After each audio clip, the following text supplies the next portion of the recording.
What I'm about to tell you is a half-criminal story outsourced from a trucker driving across, so it's not the kind you hear in daylight. The man in the shed. For a second, nobody moved. The stranger stood in the dark between the dead forklift and a stack of hardened fertilizer sacks, one hand resting loosely at his side, the other brushing dust from the sleeve he had torn back at the barn. He looked exactly the way he had looked all night, calm, unhurried, as if every new crisis was simply another stage of a conversation he had already heard before. Outside, flashlight beams slid across the fenced yard. One of them caught the chain link for a moment and threw a pale lattice of shadow through the crack under the shed door. Voices followed. Close now. Too close. Pete, still half-seated against the metal support, looked from the stranger to Victoria and back again. "I need names," he said. No one answered him. That made him laugh once in disbelief. "No, seriously, I am done being the only person in this story who doesn't know what's happening." The stranger stepped out farther into the open space between the shelving units. "My name is Adrian Vale." Pete stared at him. "That's supposed to mean something to me?" "No," Adrian said. "It isn't." Then he looked at Eric. "But it will." Eric didn't like that answer. He liked the fact that Adrian had finally given a name even less. Names made things real, and this whole night had survived on a kind of useful unreality. The kind where men appeared from fields, vehicles moved without warning, and nobody said enough out loud to make the shape of the danger fully visible. Adrian Vale. Now it had a shape. Victoria moved away from the door seam and into the center of the shed. For the first time all night, Eric noticed something subtle in the way she looked at Adrian. Not fear, not trust either. Recognition layered over irritation.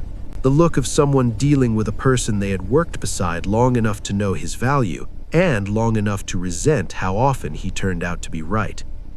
"You could have told me you were using the fertilizer yard," she said. Adrian's expression barely changed. "And lose the benefit of surprise? You nearly lost Eric and Pete at the fence. They're here." Pete raised a hand from the floor. "I appreciate the acknowledgement, but that sentence did not make me feel better." Outside, a metal rattle sounded from the fence line. The men searching the yard had reached it. One of them shone a light through the mesh toward the shed. The beam swept across sheet metal, the flatbed trailer, and the mud-packed tires of an old spreader unit before moving on. Adrian glanced toward the sound, then back at Victoria. They corrected faster than I expected. Victoria folded her arms. "You've said that a lot tonight. Because you keep improvising." She held his gaze for a moment. "And you keep surviving it." Pete looked between them. "You two clearly have some kind of history." "Yes," Victoria said. "No," Adrian said at the same time. Pete blinked. "That is an insane response." Eric almost smiled despite himself. Almost. But the pressure outside kept building. He could feel it in the rhythm of the voices beyond the shed walls. Men were no longer sweeping blindly. They were coordinating, dividing the yard, closing the options. He stepped closer to Adrian. "Who are they?" Adrian looked at him directly. "The men outside?" "Yes. A private recovery group with political clients, private funding, and no legal limitations." Eric stared. "That's a sentence, not an answer." "It's both." Pete pushed himself up from the support post with visible effort. "Recovery of what?"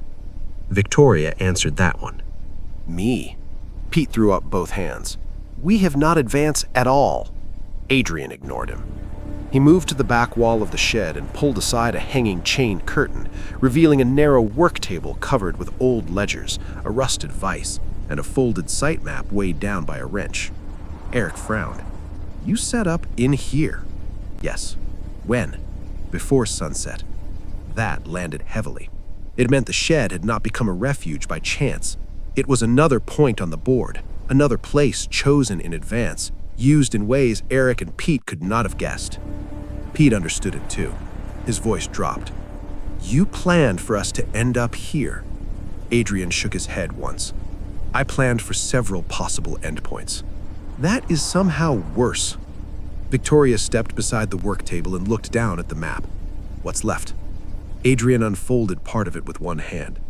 "The yard is compromised in 4 minutes, maybe 5. The fence line is already being tested from the south side. The west access road is cut off.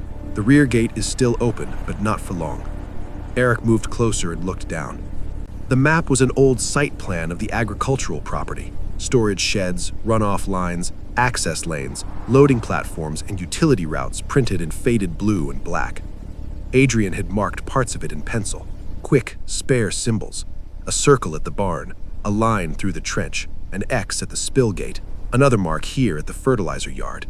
He had been tracking the night as it happened, or maybe predicting it before it happened. Eric wasn't sure which was worse. Pete leaned in too.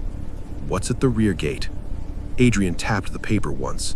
"A haul road leading toward the quarry line." Pete looked at him. "And that's good?"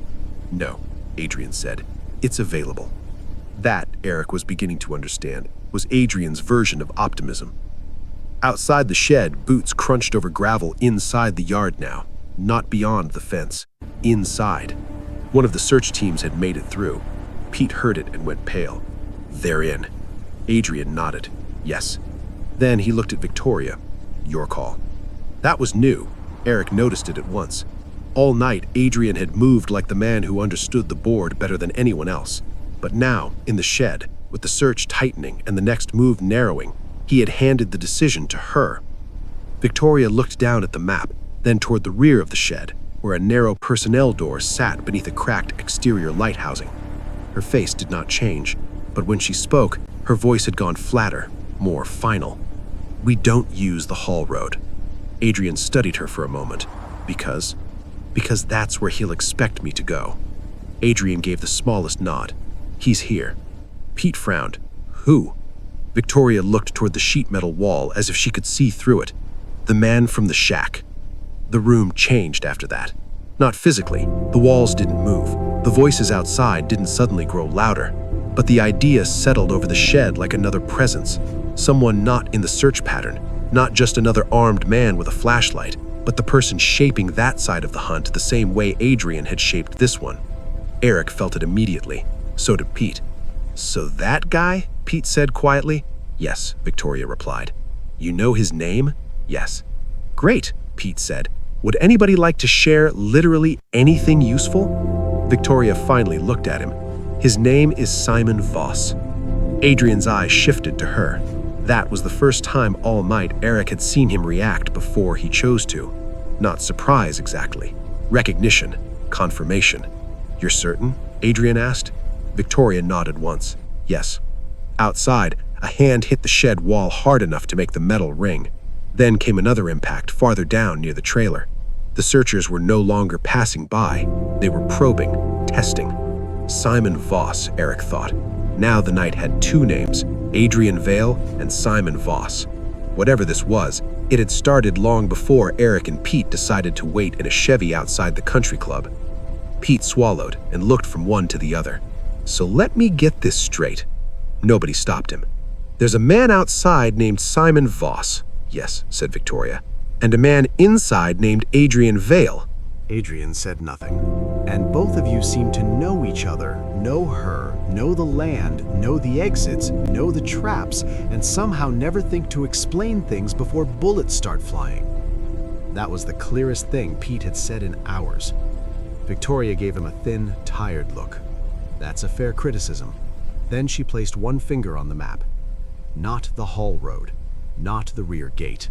A small service line running beneath the loading platform on the far side of the yard. Adrian saw it and said, "That route was buried years ago." Victoria looked up at him. Not fully. He held her gaze a beat longer. Then, very quietly, he said, "That's dangerous." Victoria nodded. "Yes." Outside, the shed door handle moved once, slowly, testing the latch. Pete took one step backward.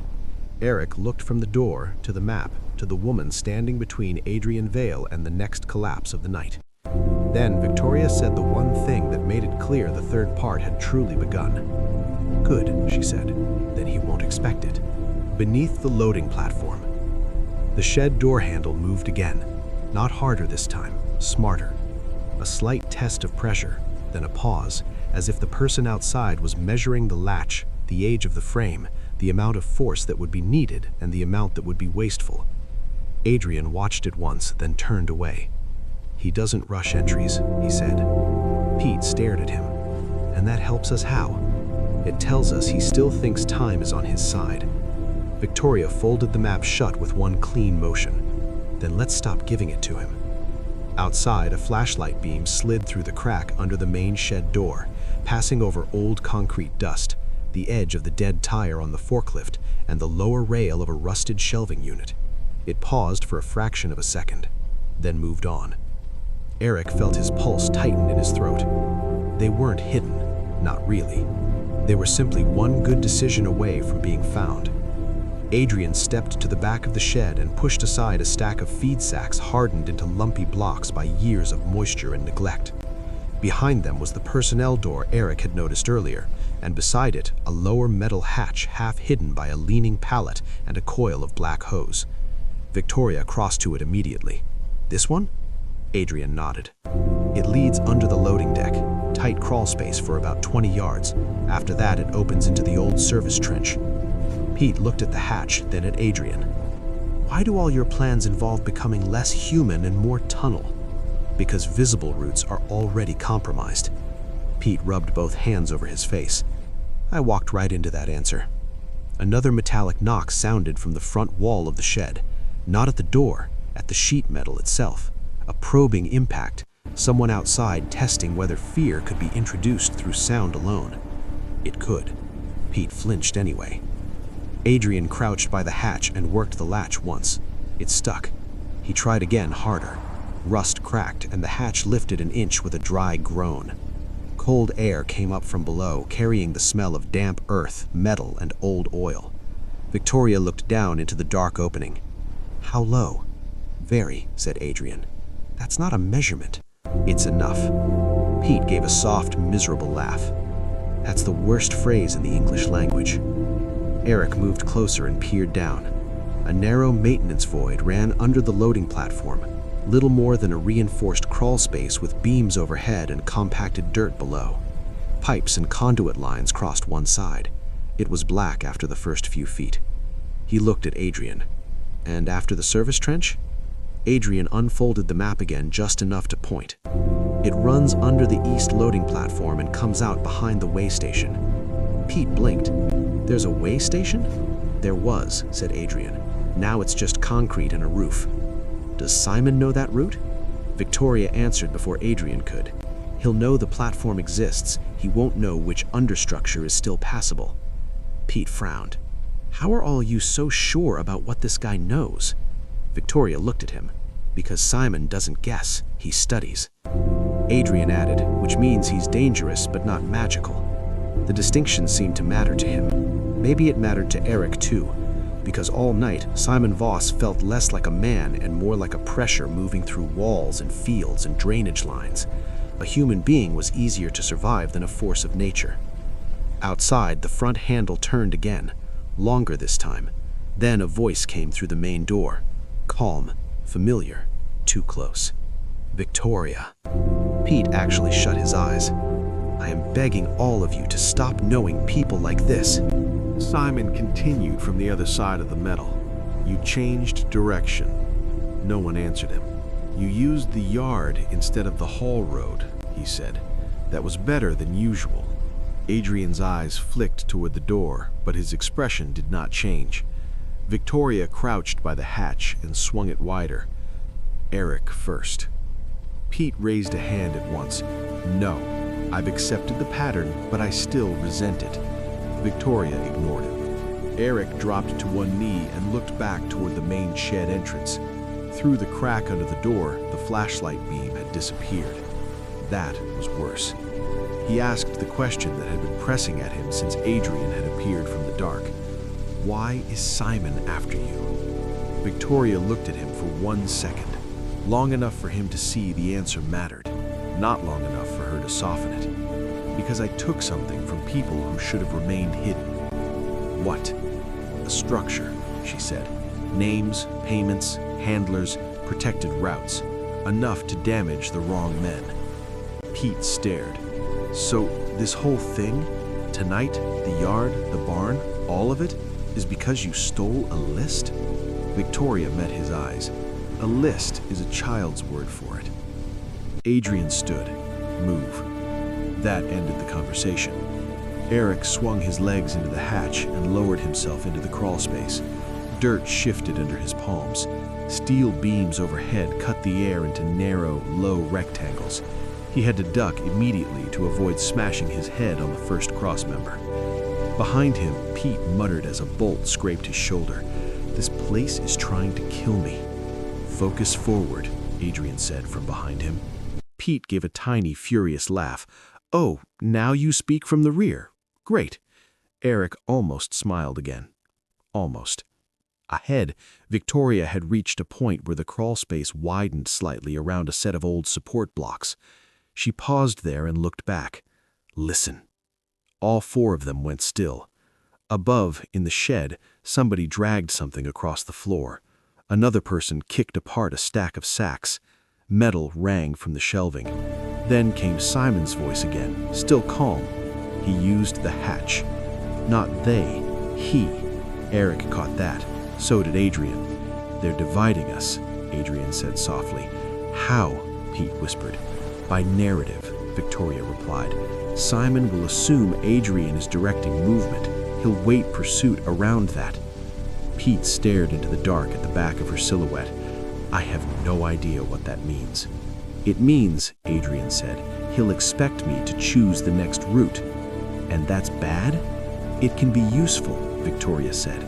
Eric understood before Pete did, because if Simon was tracking Adrian's habits, then the only safe move might be the one Adrian would not choose. Above them, a heavy boot step stopped almost directly overhead. Everyone froze. Dust sifted down through a seam in the loading deck. One more step, then stillness. Somebody was standing over the hatch, listening. Pete shut his eyes so tightly the muscles in his face showed even in the dark. Nobody breathed. At last, the weight shifted away. A voice from farther across the shed called, "Nothing under this side." Another voice answered, "Check the station trench." Simon had already projected the next line. Victoria looked back at Adrian in the dark. He looked at her. No words passed between them, but Eric saw the decision land. They were no longer trying to stay ahead of Simon Voss. They were trying to step outside the shape of his thinking entirely. Victoria turned forward again and started moving, this time faster. And a few yards later, the crawl space narrowed toward a concrete opening where the old service trench began. From somewhere above and behind them, muffled by steel and dirt, Simon's voice reached them one last time. "He'll take you east." Victoria did not slow. She only said, very quietly, "That's why he won't." The route he wouldn't choose. The concrete opening at the end of the crawl space looked less like an exit than a wound in the ground. Eric reached it first behind Victoria and saw the old service trench drop away at a shallow angle into darkness thick with dust, stale air, and the mineral smell of buried concrete. The trench had once been part of the loading system for the agricultural yard. Maybe drainage, maybe conduit access, maybe both. But now it felt like every other route they had taken that night, abandoned by purpose, reclaimed by danger. Victoria slid down first, not quickly, carefully. Her boots found the slope, then the lower lip, and she disappeared into the dark below with one hand dragging along the wall for balance. Eric followed. The trench was wider than the crawl space, but colder, and the air inside it didn't move much. Concrete walls rose shoulder-high on either side in some places, and over their heads in others where old reinforcement slabs had shifted inward. Pipes ran overhead at irregular intervals, forcing them to duck. Broken cable trays hung from one wall. In two spots, the floor had cracked and settled, creating shallow dips full of black water that reflected nothing. Behind Eric, Pete muttered, "If I survive this, I'm never leaving my apartment again." "You don't have an apartment," Eric said. Pete paused. "That is a cruelly fair point." Adrian dropped in last and landed without much sound for a man who seemed to appear and reappear wherever the night was worst. He stood for 1 second in the trench entrance, listening to the loading deck above them, then turned and started moving.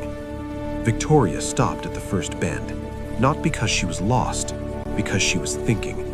The trench split there. One line continued east, cleaner, straighter, and more obviously maintained, exactly the route Simon had predicted from above. The other dropped left through a section of collapsed supports and tilted slab, where the floor was buckled and half blocked by old timber, cracked pipe, and what looked like a dead section of conveyor frame. Pete looked at both and pointed at the cleaner path. "Well, if this is a democracy, we're not taking that one," Victoria said. "Then this is not a democracy." "No," Adrian said quietly, "it isn't." Eric understood at once. Simon called east because east made sense. East was passable. East was fast. East preserved mobility and line of retreat, which meant it was exactly where Simon would place pressure next. Victoria crouched near the blocked route and touched one of the collapsed supports. "Still holding," she said. Adrian looked less certain. "Barely. That's enough." Pete stared at the rubble. "No, absolutely not. We are not choosing the route that even the concrete doesn't believe in." Victoria stood and looked at him. "Then stay." Pete's mouth opened, closed. Then he looked at Eric, found no comfort there, and muttered, "I hate how persuasive she is." They took the broken route. The first 10 feet were the worst because they required faith. Not faith in the plan, faith in the structure. Eric had to turn sideways to get past the leaning conveyor frame, then duck under a cracked beam that looked one bad decision away from dropping the rest of the slab with it. Rust flakes came away under his fingers. Splinters of rotted timber shifted underfoot. The trench narrowed until his shoulder brushed one wall and his elbow scraped the other. Behind Pete made a quiet choking noise. "Tell me this isn't load-bearing?" "Everything is load-bearing," Adrian said. Pete paused. "That is a cruelly fair point." Victoria kept going. The broken route bent sharply left and then lower, forcing them down into a section where old runoff had undercut the trench floor and left pockets of loose gravel and damp soil over concrete. Here, the air was heavier, colder too. The sound from above had almost disappeared. That should have felt safe. Instead, it felt like burial. Eric climbed over a snapped section of steel pipe and found a small open chamber on the other side, maybe the size of a utility room, though there was no room above to stand. One side had collapsed inward long ago, creating a rough funnel of broken masonry and packed dirt. From there, another low passage angled away beneath the platform supports. Victoria paused in the chamber and listened. Above them, nothing. Behind them, nothing. Ahead, faint air. Real air this time, not stagnant trench air. Adrian noticed it too. There. Pete slumped against the wall for a second. That sounded almost hopeful. I don't trust it. Eric moved toward the low passage and looked in. This wasn't a trench anymore. It was a service breach, some kind of unintended opening created by the collapse of an old maintenance shaft into the lower foundation line. Jagged concrete teeth framed the entrance. Beyond it, a narrow earthen cut ran under the outer loading slab toward what looked like moonlight filtered through brush. Possible. Ugly, but possible. Victoria turned to Adrian. He didn't mark this. Adrian shook his head, because it wasn't there the last time I used the platform. Pete looked from one to the other. Last time? Adrian ignored him. Eric asked the more important question. Could Simon know about it? Victoria thought for one beat. Not if he hasn't been under the platform himself. Adrian added, and Simon doesn't crawl unless he has to. That line said more than either of them seemed to intend. Not arrogance, Eric thought. Pattern.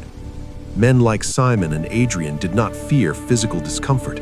They simply preferred controlling ground from above when they could, which meant the best way out might truly be the one beneath the threshold of his attention.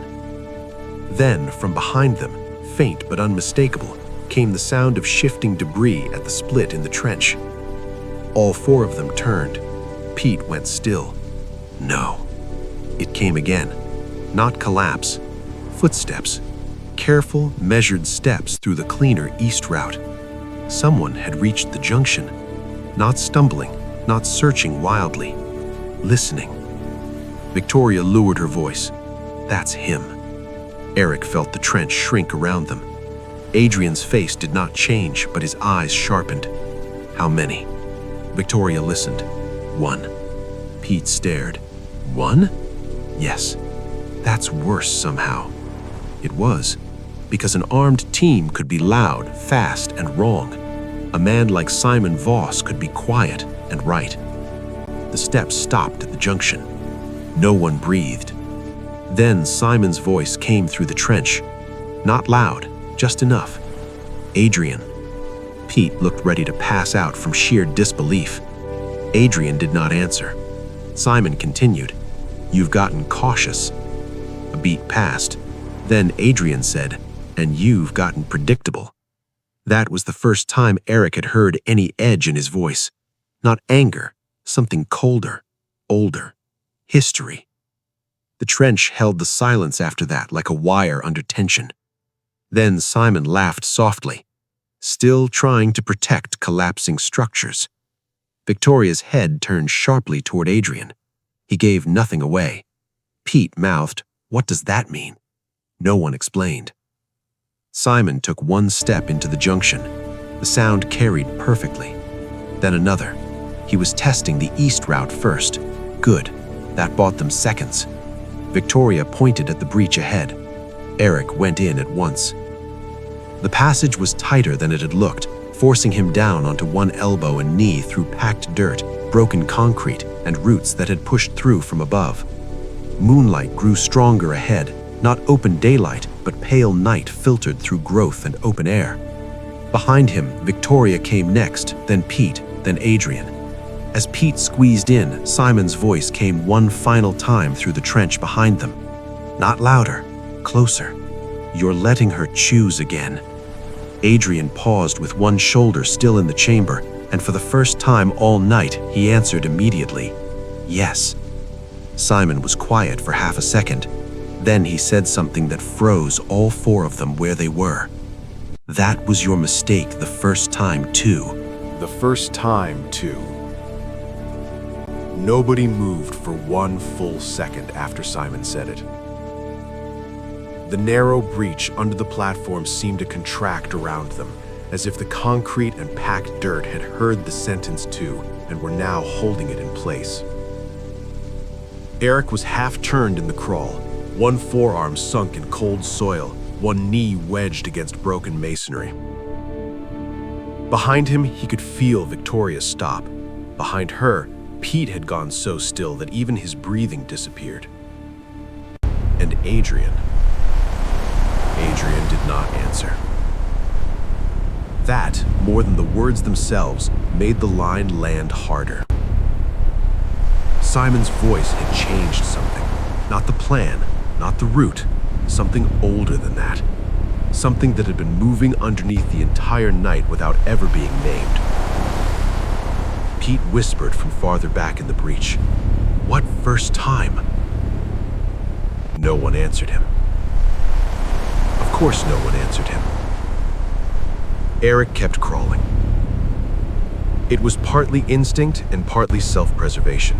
He had learned enough by now to understand that when the people who actually knew the shape of the night went silent, the ground usually became more dangerous, not less. The passage sloped upward. Roots thickened overhead. One had pushed so far through the dirt ceiling that it formed a rough arch across the crawl, slick with damp earth and old clay. Eric shoved past it and saw the opening widen slightly ahead. Moonlight filtered in through weeds and slated shadow. An exit. Not clean, not comfortable, but real. Victoria moved again behind him. He could hear it in the scrape of her sleeve against the dirt wall. Adrian followed a beat later. Only Pete delayed. Then Simon spoke once more from the trench junction behind them. You always mistake survival for control. This time, Adrian did answer. No, he said quietly. You mistake persistence for inevitability. Simon laughed softly, but there was no humor in it. Eric reached the end of the breach and pushed his shoulders through into open air. He came out under a tilted concrete lip buried in brush and dead grass, just beyond the far edge of the loading platform. The foundation slab above jutted over him like a low overhang. Beyond it stretched another strip of neglected property, less structured than the agricultural yard, more raw ground than maintained space. Low brush, utility poles, a sagging fence farther out. To the right, maybe 50 yards away, stood the skeletal frame of an old way station canopy with no walls left under it, just two cracked platforms and a roofline. They were out. For now. Eric rolled clear of the opening and flattened into the brush, scanning the ground ahead. No headlights, no immediate voices, no one waiting with a flashlight and a rifle. Good. Or maybe just delayed. Victoria emerged next, angling out low and fast, her coat streaked with dirt and concrete dust. She stayed close to the edge of the platform and looked toward the way station canopy. Adrian came out after her. He landed lightly, then turned back once toward the dark slit of the breach, as if listening through it. Pete's voice came from inside. I'm stuck. Eric closed his eyes for half a beat. Of course. Victoria dropped to one knee and grabbed Pete's wrist as he forced one shoulder out of the opening.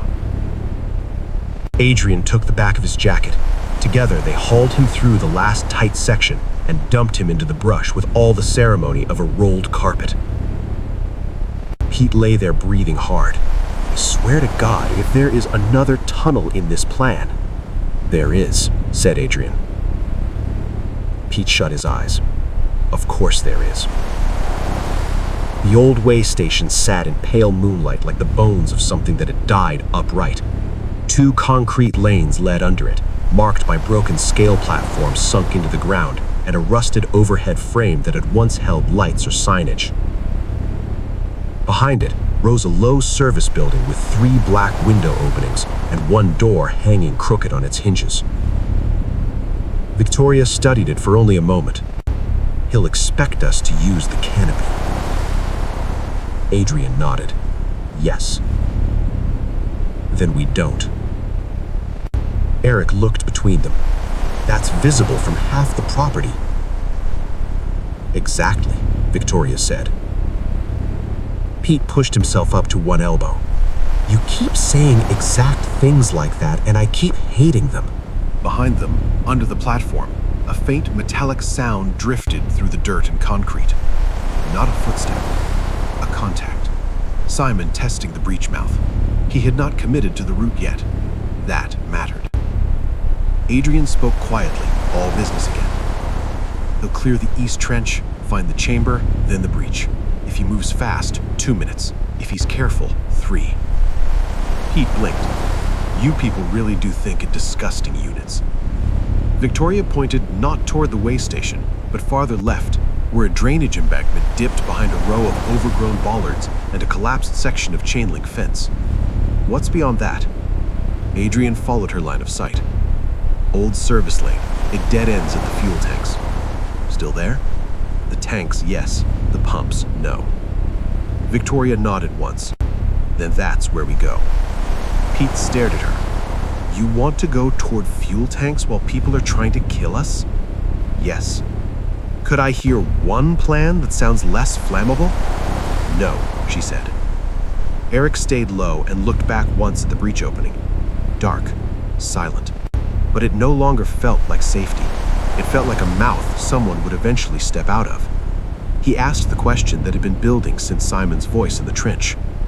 What did he mean? Victoria didn't ask what part. Adrian did not pretend not to know either. Pete sat up straighter, suddenly interested despite fear. Yes, he said, please, for once in this nightmare, I would like context before bullets. Victoria looked at Adrian. He looked back at her. The air between them went still in a way that had nothing to do with the men hunting them. Then Adrian said, Bucharest was the warning. Pete stared. That is not enough context. No, Adrian said, it isn't. But Victoria gave more. 7 years ago, she said, eyes still on Adrian, there was an extraction that turned into an internal collapse. Eric heard the wording immediately. Not went wrong, turned into collapse, as if betrayal, not chance, had done the damage. Pete frowned. What extraction of? Victoria answered, a ledger. Pete let out a weak laugh. So this really is about a list. No, she said, it's about who survives the list. Adrian's gaze shifted briefly toward the dark line of the platform behind them. Simon wanted containment. I wanted movement. Victoria finished the thought, and I chose movement. Pete looked from one to the other, and that got people killed? Neither of them answered. That was answer enough. Eric felt the shape of it settled into place. Not romance, not loyalty, not simple partnership. History forged under pressure. The kind that didn't end when a mission ended, because missions like that never really ended.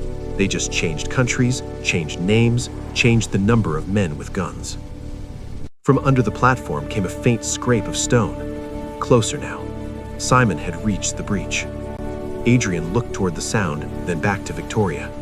This time you don't get to choose alone. Victoria's expression didn't soften. I wasn't planning to. That strangely seemed to satisfy him. He nodded once and looked to Eric and Pete. Stay low, move left of the bollards. If you hear me say down, you go to the ground immediately. If you hear me say split, you do not wait for clarification. Pete opened his mouth, then closed it. Maybe he had finally learned that with Adrian Vale, clarification usually arrived after the dangerous part, not before it. They moved through the brush toward the collapsed fence line. This ground was drier, littered with shattered glass, rust flakes, cracked hoses, and old tire tracks fossilized into the dirt. The smell changed too. Less wet soil, more oil and stale fuel lingering in the ground long after the pumps had died. The service lane beyond the fence was narrow and half swallowed by weeds. To the far end, barely visible under the moon, rose the rounded shadows of two old horizontal fuel tanks sitting on concrete saddles. Too exposed, too quiet, which is exactly why Eric didn't trust it. As they reached the first bollard, a figure stepped out from under the way station canopy behind them. Not running, not calling out, just emerging into moonlight with the calm of a man arriving at the obvious place after being forced to take the longer route. Simon Voss had found the breach faster than Adrian predicted. Pete saw him first and whispered, voice breaking around the edges, "No, no." Simon stood 50 yards away, framed by the dead geometry of the way station, one hand down at his side, the other loose, empty, controlled. Then he said, with maddening calm, Bucharest was the warning, and raised his eyes to Victoria. This is the consequence. The fuel tanks. Nobody fired. That was the worst part. Simon stood under the dead way station canopy in a posture so controlled it almost looked casual, and Adrian stood half-turned near the collapsed fence line with the same dangerous stillness, and between them stretched 50 yards of broken ground, old concrete, weeds, moonlight, and a history Eric did not understand well enough to survive. Victoria did not look back. She kept moving toward the service lane as if Simon's voice had been one more sound in a night already crowded with them. But Eric saw the change anyway, not in her face, in her timing. Half a beat gone, half a beat lost to memory or anger or calculation, maybe all three. Pete saw it too. He whispered, Why is nobody shooting? Adrian answered without taking his eyes off Simon. Because this isn't that part yet. Pete stared at him. I hate every answer you give. Good, Adrian said. Then you're listening. The service lane opened ahead of them in a shallow strip of cracked asphalt and dirt, leading toward the old fuel tanks. Up close, the tanks looked older than Eric had expected. Two horizontal steel cylinders mounted on concrete blocks, streaked black and brown with years of weather, their paint long gone. One ladder still clung to the side of the nearer tank.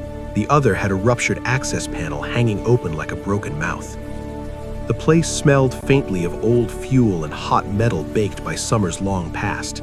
Not much left. Maybe enough. Victoria reached the first tank and dropped behind the concrete saddle supporting it. Eric and Pete followed without discussion. Adrian came last, but did not immediately crouch. He stayed half upright, using the rounded shadow of the tank to break his outline while keeping Simon in view. From the way station, Simon took another step forward. Still no weapon raised, still no rush. That told Eric more than a gun would have.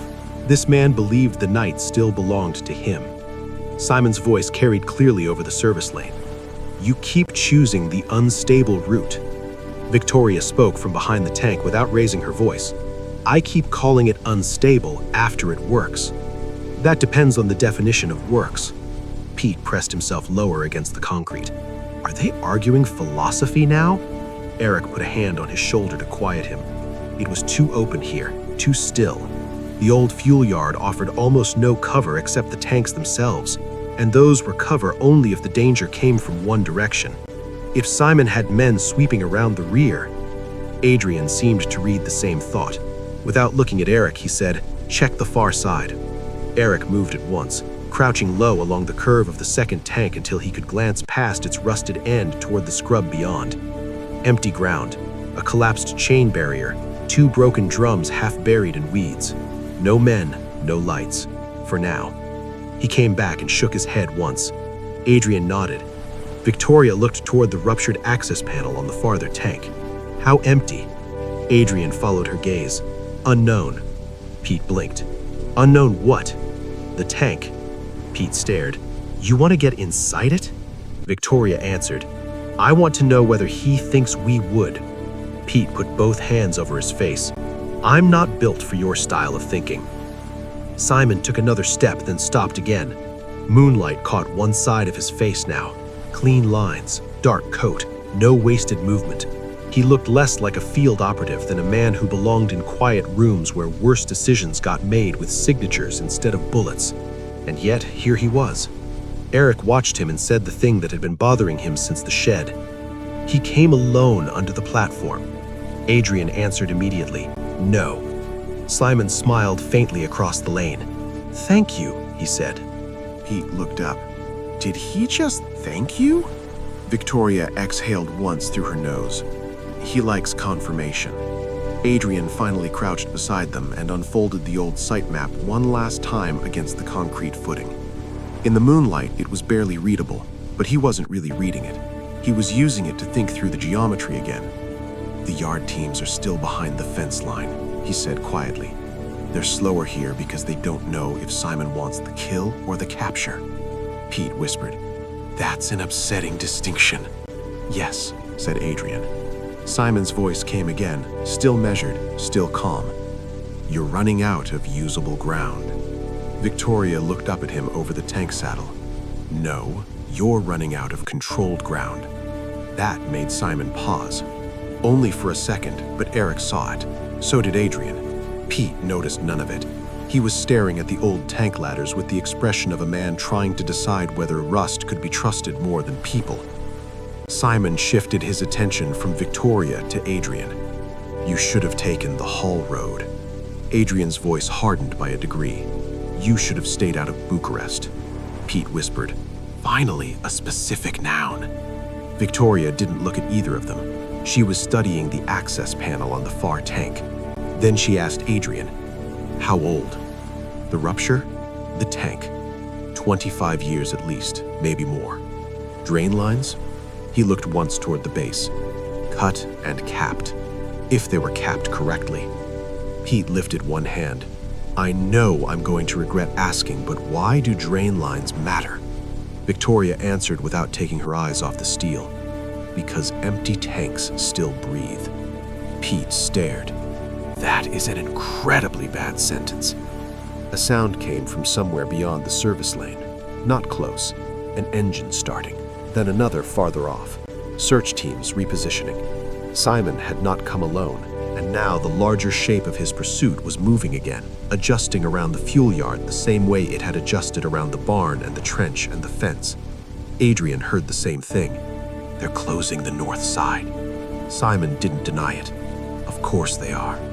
Victoria stood, not fully, just enough to shift her line of sight over the tank and look directly at Simon. When did you decide not to kill me? Pete looked at her in horror. That was an option? Simon's answer came without hesitation. When I realized what you'd actually taken. The night seemed to narrow around that sentence. Eric felt it. Adrian felt it too. He rose a fraction, tension moving through him like wire pulled taut. Victoria asked the next question the way a surgeon might make an incision. And what did I take? Simon's faint smile disappeared. A structure that was never meant to be seen all at once. There it was again. Not a ledger, not a list, a structure. Something living in pieces, hidden across countries, clients, payments, handlers, routes. Something Bucharest had touched and failed to break. Something tonight had dragged into the open again. Pete looked at Eric like he expected translation. Eric had none. Simon took one more step and stopped at the edge of the service lane, close enough now that Eric could see the control in him more clearly. It was not emotional control. It was something worse, control born from certainty. I don't need to recover all of it. I only need to know how much she's already moved. Victoria didn't answer. Simon looked at Adrian. And whether you're still part of the same mistake. That line landed hard. Adrian folded the map once, carefully, and slid it back inside his jacket. Then he said, "You keep using that word because you survived it." Simon's expression did not change. "No," he said, "I use it because I learned from it." The engine sounds grew nearer. Lights flickered faintly through the scrub beyond the lane. Not on them yet, but coming. The circle was drawing tighter. Victoria looked at the ruptured access panel one last time, then at the capped drain line running from the base of the nearer tank into the ground, then at Adrian. Something passed between them, fast, silent, understood. Adrian nodded once. Pete saw that and nearly panicked on the spot. "No, absolutely not. That is the look people get before I suffer." Victoria dropped back behind the tank and began scraping dirt away from the capped drain line with both hands. Eric stared. "What are you doing?" She answered without looking up. "Finding out whether the tanks still breathe." Pete made a strangled sound. "Oh, that cannot possibly be the plan." Adrian turned toward Eric. "Help her." Eric hesitated only once, because above the rust, above the dirt, above the service lane and the approaching lights, and Simon Voss standing out in the open like a consequence with a name, he finally understood one thing. Victoria was no longer trying to escape the shape of the night. She was trying to change it. And if she was right, whatever happened in the next few minutes would not resemble anything that had happened before. The tanks still breathe. Victoria dug fast. Not wildly, not like someone in panic clawing at dirt because motion felt better than fear. She worked with precision, clearing soil away from the capped drain line with both hands until the old metal fitting emerged from the packed earth beneath the tank saddle. Rust flaked under her fingers. The cap itself was thick with grime and half bonded to the pipe by years of weather and neglect. Eric dropped beside her and helped. The dirt was drier than he expected near the line, but the deeper he scraped, the more the smell changed. Not fresh fuel, nothing that clean. Just a stale, chemical ghost rising from underground where residue and vapor had lingered longer than sense would have allowed. Pete was staring between their hands and Simon, as if trying to decide which part of the situation he hated most. "I would really love," he said, voice tight, "for someone to explain why we are excavating an old fuel line while a man with a private army watches us." Adrian answered without taking his eyes off Simon. because he thinks he still has time. That doesn't explain the pipe. No, it explains why this might work. Simon stayed where he was at the edge of the lane, calm as ever, but Eric noticed something that had not been there before. Attention. Not the broad, easy attention of a man controlling the field. Narrower now. He was watching Victoria's hands. He had seen the drain line too. Victoria felt the cap shift slightly and stopped. Wrench. Adrian reached into the inside pocket of his coat and produced a compact folding tool with a short, adjustable jaw. He tossed it to her without comment. She caught it cleanly and fitted it onto the corroded cap. Pete stared. "You carry that?" "Yes," Adrian said. "Why?" "Because tools remain useful after guns become loud." Pete looked offended by the logic. Victoria put pressure on the wrench. Nothing. She reset the angle and leaned harder. The cap groaned once, a dry metallic sound that seemed much too small to matter in a yard this large and a night this violent. But Simon heard it. His head turned by a fraction. "Don't," he said. Victoria didn't even look up. That was the first command he had given all night, and the first one she had ignored without a word. Eric felt the cap move under her hands, a quarter turn, maybe less, but enough. A thin breath escaped the line with a faint hiss that should not have sounded as loud as it did. The odor changed immediately, sharper now, uglier, the trapped remains of old fuel and vapor mixing with dirt and cold air. Pete recoiled. "Oh, that's bad. That is deeply bad." Adrian moved at once, not away, sideways, angling their position relative to the tanks and the lane. He looked at Simon and said, "Back up." Simon did not. Instead, he took one measured step closer. Victoria. She unscrewed the cap another fraction. The hiss strengthened. From somewhere beyond the scrub, engines rolled nearer, and headlights flickered across the low ground in broken flashes. Simon's teams were still converging, but the geometry of the yard had just changed in a way they did not yet understand. Eric was beginning to understand it, and he did not like it. "You're venting the line," he said. "Yes," Victoria replied. "To do what?" "To remind the tanks what they were built to hold." Pete looked like he might actually stop functioning. That is not an explanation, that is the opening sentence of a disaster report. Simon's voice hardened, though only slightly. "If there's enough residue for vapor, then there's enough risk for all of us." Victoria finally looked up at him. "Yes." The stillness after that answer was worse than shouting, because she had said it plainly, not as a threat, as a fact. Adrian shifted his stance another inch and scanned the yard edges, then the approach lanes, then the vehicle lights in the scrub. "They won't know to kill their engines," he said quietly. Simon's eyes never left Victoria. "They will when I tell them." "Too late," Adrian replied. Simon's gaze flicked toward him for the first time in several seconds. It was enough for Eric to see the calculations start moving. This wasn't just about fire.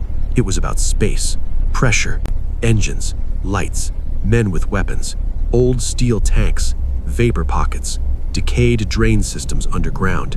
The yard was no longer a place, it was a mechanism. Victoria got the cap loose. She did not pull it away fully, just enough to let the line breathe harder. The hiss became audible even over the distant engine noise now, a thin industrial whisper rising from under the tank like something waking under the soil. Pete backed away on instinct. No, I'm done being near that." "Then move behind the concrete saddle," Adrian said. Pete moved. He did not need to be told twice. Eric stayed where he was for one more beat, staring at Victoria. "If this goes wrong?" "It already did," she said.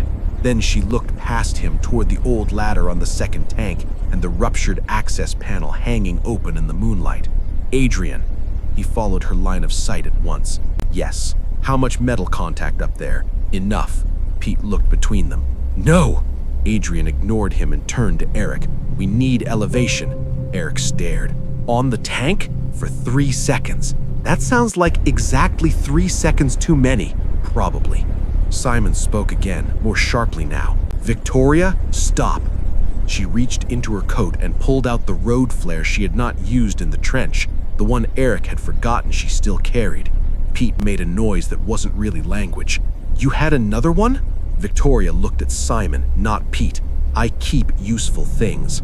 For the first time all night, Simon moved fast, not toward her, toward the lane, turning slightly as he raised one hand and shouted past the service yard toward the approaching vehicles, "Kill the engines!" Too late. One truck was already close enough for them to hear its transmission grinding as it rolled over broken concrete beyond the scrub line. Adrian grabbed Eric's shoulder. Now! He pulled him toward the ladder. Pete shouted something behind them. The flare cap snapped off with a sharp plastic crack. Victoria struck it alive. Red fire burst in her hand, furious and bright, painting the tanks, the cracked asphalt, the concrete saddles, and the low scrub beyond the lane in a pulsing, unnatural light. Shadows stretched long and violent across the yard. Every rusted edge looked sharper, every movement looked guilty. And Simon Voss stopped. Not out of fear, out of respect for variables. Eric saw it at once. A man like Simon did not freeze because he was rattled. He froze because the mathematics had changed, and only a fool kept moving when the equation no longer behaved. Adrian shoved Eric toward the ladder on the second tank. Up! Eric stared at the rusted rungs. I said 3 seconds. That's still the plan. I hate that plan. Good. Climb faster. There was no time for more than that. Eric grabbed the ladder and hauled himself up. The metal felt cold and grainy under his hands, old rust grinding into his palms. The tank curved out beneath him as he climbed, a rounded steel back slick with dew and age. Halfway up, he looked down once. Victoria was still by the open drain line, flare in one hand, the loosened cap hanging from the fingers of the other. Adrian had shifted to the side of the nearer tank, using the concrete footing as partial cover while keeping Simon in view. Pete was pressed so tightly against the saddle block that he looked like a man trying to merge with poured cement. Lights moved beyond the scrub. The search vehicles had not all stopped in time. One engine coughed, another revved once and died hard. Too late to be safe in anyone's imagination, even if the physics were still uncertain. Men shouted from beyond the lane, confused now, receiving orders that contradicted momentum. Somebody yelled to pull back, somebody else yelled to hold. The yard had become nervous. That was Victoria's real weapon. Eric reached the top of the ladder and flattened himself beside the ruptured access panel. The metal around it had peeled outward long ago, jagged and dark. He could smell old residue there too, stale and chemical, trapped in seams and scale. Below, Simon kept his eyes on Victoria. "Do you know how little margin you have?" he asked. Victoria's answer was calm. "Do you?" Simon's head turned slightly toward the searchlights. He was calculating distance, wind, engine heat, ground slope, the position of his men, the stupidity of panic, and the number of ways all of it could still be brought under control if he moved early enough. Adrian saw the same thing. He spoke without looking away from Simon. "Eric, paddle." Eric grabbed the hanging section of ruptured metal and pulled. It didn't move much at first. Then one side gave with a wrenching squeal and folded farther back, exposing the dark cavity beneath the access seam. A breath of trapped vapor and old residue rose out. Not a wave, not a movie explosion, just enough. Enough to make the air feel wrong. "Done," Eric said. "Down," Adrian replied. Eric didn't argue. He slid the last third of the ladder rather than climbing it, hit the ground awkwardly and stumbled toward the cover of the nearer tank. Pete grabbed his sleeve the second he got there. "Please tell me that was the useful part." Eric looked at him. "I think we just made the yard more honest." Pete blinked. "That is one of the worst things anyone has ever said to me." Victoria held the flare out slightly from her body now, away from the drain line, but still low enough to keep Simon and every man beyond the scrub focused on the wrong distance. She was not trying to ignite the vapor directly. She was shaping fear, making everyone in the yard imagine the chain of consequence for themselves. And men imagining fire were easier to move than men facing bullets. Simon understood that too. "You don't actually want combustion," he said. Victoria tilted her head. "No. Then what do you want?" She looked at him over the flare. Space. At the edge of the lane, one of Simon's men broke discipline. He ran forward out of the scrub line, rifle half raised, trying to close ground before the uncertainty could spread any wider. Simon turned sharply. "Stop." The man hesitated. That was long enough. Adrian moved first, not at Simon, at the yard. He reached down, seized one of the rusted metal drums lying beside the tank, and shoved it hard into the service lane. The drum rolled crookedly, clanging and bouncing off broken concrete, throwing noise into the red-lit yard like a starter pistol for panic. The advancing man flinched and swung his weapon toward it. Another man behind him shouted. A third voice yelled to pull back from the tanks. Headlights jerked in the scrub as somebody tried to reverse too quickly. The whole perimeter wavered. That was all Victoria needed. She dropped the loosened cap fully, stepped back from the line, and snapped at Eric and Pete. Move left, now. This time, Pete moved without philosophy. All four of them broke from the tank cover in a low sprint across the side of the yard, angling away from the service lane and toward the shadowed run between the fuel tanks and a line of abandoned utility boxes Eric had barely noticed before. Simon saw the move at once. Of course he did, but he did not chase immediately. He was still managing the larger danger, still choosing between pursuit and containment, still forced by the flare and the venting line to think wider than one target. That hesitation bought distance. Not much. Enough. Eric ran with his shoulders low and lungs burning, the flare's red light fading behind them as they crossed into darker ground. The utility boxes ahead were half collapsed and streaked with corrosion, but they cast deep angular shadows that broke visibility from the lane. Pete nearly slipped on a patch of spilled gravel and caught himself on Eric's shoulder. "I hate this yard," he gasped. "You hate all the yards," Eric said. "Yes," Pete replied, consistently.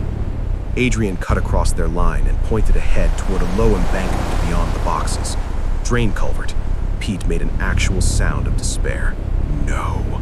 Victoria didn't slow. Not through it, beside it. That was somehow better, though not by much. Behind them, Simon's voice rose for the first time all night. Not in panic, not in anger, but in command. "North line forward. Kill the lights on the lane. Keep the engines back." He was adapting fast. Too fast. By the time they reached the embankment, the red light behind them had already stopped controlling the whole yard. Simon was shrinking the problem again, dividing the danger, restoring shape to the hunt. Victoria saw it too. She looked back once, flare still burning in her hand, and then toward the dark cut beside the culvert. "Adrian." He glanced at her. "How long?" She answered without hesitation. "Less than a minute." He nodded once. Then he pointed down into the narrow run beside the culvert, where weeds and concrete met in a black seam. "In." Pete stared at the opening, then at the yard behind them, then at Victoria's flare. "You know," he said, breathing hard, "I'm starting to think your version of space has a very strange shape." Victoria looked at him. "It keeps working." Then she stepped into the dark seam beside the culvert, and the others followed, just as the first of Simon's men reached the tanks they had abandoned. The seam beside the culvert. The seam was narrower than it had looked from above. From the yard, it had seemed like a strip of darkness beside the concrete mouth of the drainage culvert. Up close, it was a compressed run between the outer wall of the culvert and a retaining embankment of cracked soil, weed roots, and half-buried stone. Not a tunnel, not quite a trench either. Just enough space for a person to move sideways and low if they didn't mind mud, rusted rebar ends, and the constant feeling that the ground had been assembled by old accidents. Victoria went first. She turned one shoulder, lowered the burning flare almost to the dirt, and slipped into the gap with the certainty of someone who had already decided discomfort no longer counted as a factor. The red light bled over the concrete and roots, making the narrow run look deeper than it was. Eric followed right behind her. Cold moisture touched his sleeve at once. The concrete wall on his left was slick and old, ridged where runoff and time had eaten the surface unevenly. On his right, the embankment shed dirt every time his shoulder brushed it. Weeds dragged over his face. Somewhere underfoot, a loose stone shifted and rolled toward the culvert mouth with a tiny clack that sounded absurdly loud. Pete made a strangled sound behind him. "This is not a path," he whispered. "No," Adrian said from the rear. "That's why it works." Pete gave a weak laugh. "That should be printed on your grave." Behind them, in the fuel yard, Simon's men were reaching the tanks. Even without looking back, Eric could hear the shape of it. Boots on cracked asphalt, commands cut short and redirected. Someone shouting about the vent line, another voice ordering everyone away from the service lane. The red flare had done its job. It had not exploded the yard, it had complicated it. Forced every armed man there to think about the possibility of fire before they thought about pursuit. Victoria was already using the last of that hesitation.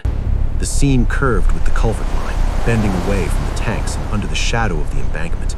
Ahead, the ground dropped slightly and widened by inches, enough for breathing room, not enough for safety.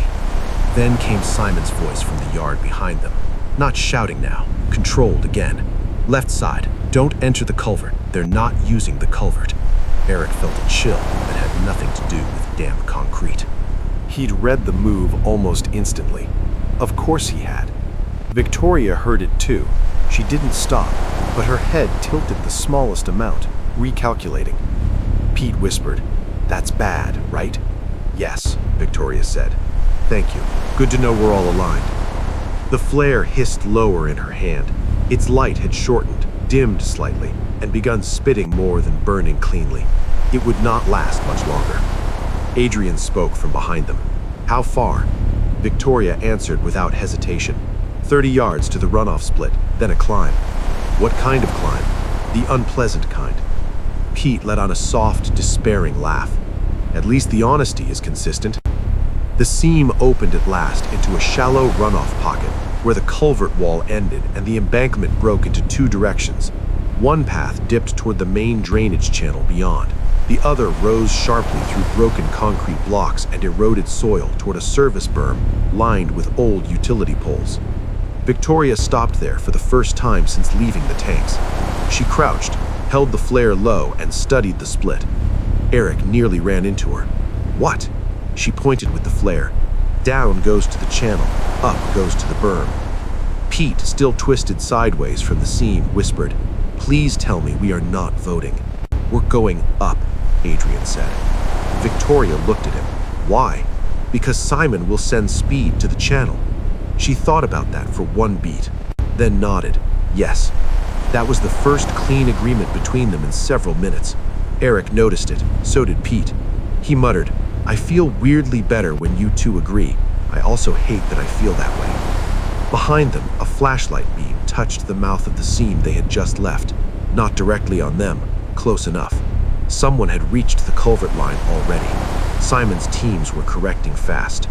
Victoria thrust the dying flare into a mat of dry weeds and old trash packed against the lower runoff edge.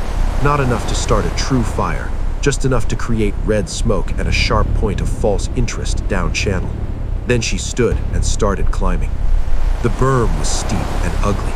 Broken concrete slabs jutted from the dirt at bad angles. Old roots and utility anchor lines crossed the slope like traps. Eric used both hands and one knee to get up the first section. Dirt slid under his boots. Small stones rattled back down toward Pete, who cursed every one of them individually. Halfway up, the flare behind them collapsed into thicker smoke and a low, pulsing glow. A second later, a voice from below shouted, "Movement at the channel!" Wrong movement. Good, for now. Adrian came up beside Eric and looked back once over the slope. They bought it. Victoria did not turn. Simon won't. No, but the others will. At the top of the berm, the ground flattened into a narrow service strip running behind the fuel yard and parallel to a line of dead utility poles. Beyond that, Eric could see another patch of industrial ruin under the moonlight. Concrete pads, a shattered gate frame, and farther out the dark profile of what might have been an old pump house or transformer shelter. Everything on this property looked like it had once served a purpose and now served only whoever understood how to hide inside decay. Pete dragged himself onto the berm beside them, breathing hard. What now? Victoria looked toward the pump house shadow. We keep moving. Pete put both hands on his knees. That is not a plan. That is a lifestyle. Below them, the voices at the seam split in two directions. One team moved toward the smoking runoff edge. Another stayed back, smarter, slower, waiting for the wrong clue to fail before committing. Simon. He had not followed the red smoke. He held men in reserve. Eric could feel it even before he heard the next order. Berm line, 2 up, the rest hold the lower split. Victoria exhaled once. He's early. Adrian looked toward the dead utility poles, then to the shattered gate frame ahead. Then we stopped running blind. That made Victoria turn. For what? He pointed past the service strip toward the ruined pump house. There. Pete stared. Please don't tell me that's another temporary endpoint. Adrian's voice stayed flat. "It's not temporary." Eric looked at him. "Then what is it?" He met his eyes for a moment. The place this stops being a chase. Behind them, two of Simon's men started climbing the berm. Where the chase changes shape. The two men came up the berm fast. Not reckless fast. Trained fast. One low and angled, using the dead utility poles as staggered reference points as he climbed. The other wider out, trying to gain a cleaner line toward the service strip before the people above him disappeared into deeper cover. Simon was sending intelligence first, not volume. That told Eric more than anything else. He didn't need a flood of men. He needed confirmation, direction, a fixed point. Victoria saw it too. "They're not pushing yet," she said. "They're reading," Adrian replied. Pete looked over the edge of the berm and immediately pulled his head back down. "Wonderful. We're being professionally understood." No one had time to appreciate the sentence. The service strip behind the fuel yard was more exposed than Eric liked. A long band of hard dirt, weeds, and old utility debris running toward the ruined pump house Adrian had indicated. The structure sat maybe 40 yards away, half hidden by a row of concrete stanchions and the twisted remains of a gate that had once controlled access to the lower equipment yard. It did not look protective. It looked final. Victoria had the same thought. Eric could see it in the way she studied the ground between them and the building, not looking at the building itself, but at the limes to it, the gaps, the dead zones, the places a man with a rifle would prefer and the places a smart runner would not. Below them, one of Simon's men reached the top third of the berm and paused behind a utility pole stump, not shooting, waiting, holding the angle for the man on the wider flank. Adrian made the decision first. "Split line," he said quietly. Pete stared at him. "You promise not to say that unless this counts." Pete shut his eyes for half a second, then opened them again with the expression of a man who had accepted that the night was no longer obligated to treat him fairly. Victoria pointed. "Eric with me, Pete with Adrian." That was the first time she had assigned them cleanly. No argument, no explanation, just structure. Eric moved at once. Pete looked like he wanted to object, realized objection required time, and instead hissed at Adrian, "If I die with you, I'm haunting you specifically." Adrian did not so much as blink. Stay low and move when I move. That, apparently, was his version of comfort. The four of them split. Victoria took Eric along the inside of the service strip, close to the broken gate frame and the weed shadow cast by the stanchions. Adrian angled wider with Pete toward the dead utility line, using the poles and fallen junction boxes for fragmented cover. Below, Simon's forward men reacted exactly as Adrian must have expected. The one at the pole shifted toward the wider pair, because Adrian was the man Simon expected to shape the next route. Good. That left Victoria and Eric a thinner window. They crossed the first stretch of open dirt in a crouched run. I could hear my own breathing too loudly, could feel every yard as a separate risk. Gravel shifted under his boots. Somewhere behind them, a voice on the berm called to position. Another answered from lower down. Then a shot cracked, not at them, past them, warning or correction fire from the lower line to stop the split from becoming a full break. Victoria did not even flinch. She slid behind the first concrete stanchion, waited one beat for Eric to hit the next, then cut again toward the pump house shadow. The building grew larger in pieces. First the roofline, then the dark square of an opening where a window had once been, then the doorway, still there, still framed but crooked, and half blocked by a fallen panel of corrugated metal leaning inward. It was not a refuge, it was a position. Eric understood that as soon as he saw the way Adrian had chosen it, not as a place to hide, but as a place that forced the geometry of pursuit to narrow. Another shot came from the berm, closer. This one hit a concrete pad behind the gate frame and spat grit into the weeds. Pete shouted something from the wider line, more anger than pain. Eric risked one glance. Adrian and Pete had made it behind a toppled junction box near the far side of the service strip. But the two men climbing from Simon's line had adjusted quickly. One stayed high, one kept moving laterally. They were trying to pin the wider pair long enough for the lower teams to close. Victoria saw it too. "They're fixing Adrian," she said. Eric looked at her. On purpose? Yes. And Simon still thinks Adrian is the center? That was when Eric understood the real reason for the split. Not escape. Narrative. Again, make Simon choose the wrong gravity. Victoria moved for the pump house door. Eric followed and slipped inside right behind her. The interior smelled of dust, old wiring, and dead rainwater trapped in concrete corners. It was a single-room utility shell with a broken control panel on one wall, a rusted cabinet hanging open beside it, and a rectangular maintenance pit cut into the floor near the rear, half covered by a cracked metal grate. A second door frame at the back had no door left in it and opened onto darkness beyond the structure. Possible exit, possible trap. Victoria crossed straight to the maintenance pit and looked down. Eric joined her. Below the grate was a narrow cable trench running under the rear slab and out toward the lower equipment yard. He almost laughed. Of course. Victoria looked at him briefly. You're learning. Outside, another shot cracked across the strip. Then Adrian's voice, sharp for once. Move, Pete. Pete answered with a breathless, furious, I am moving. Victoria straightened and looked through the doorway toward their wider flank. Adrian can hold them for 20 seconds. Eric frowned. That sounded specific. It is.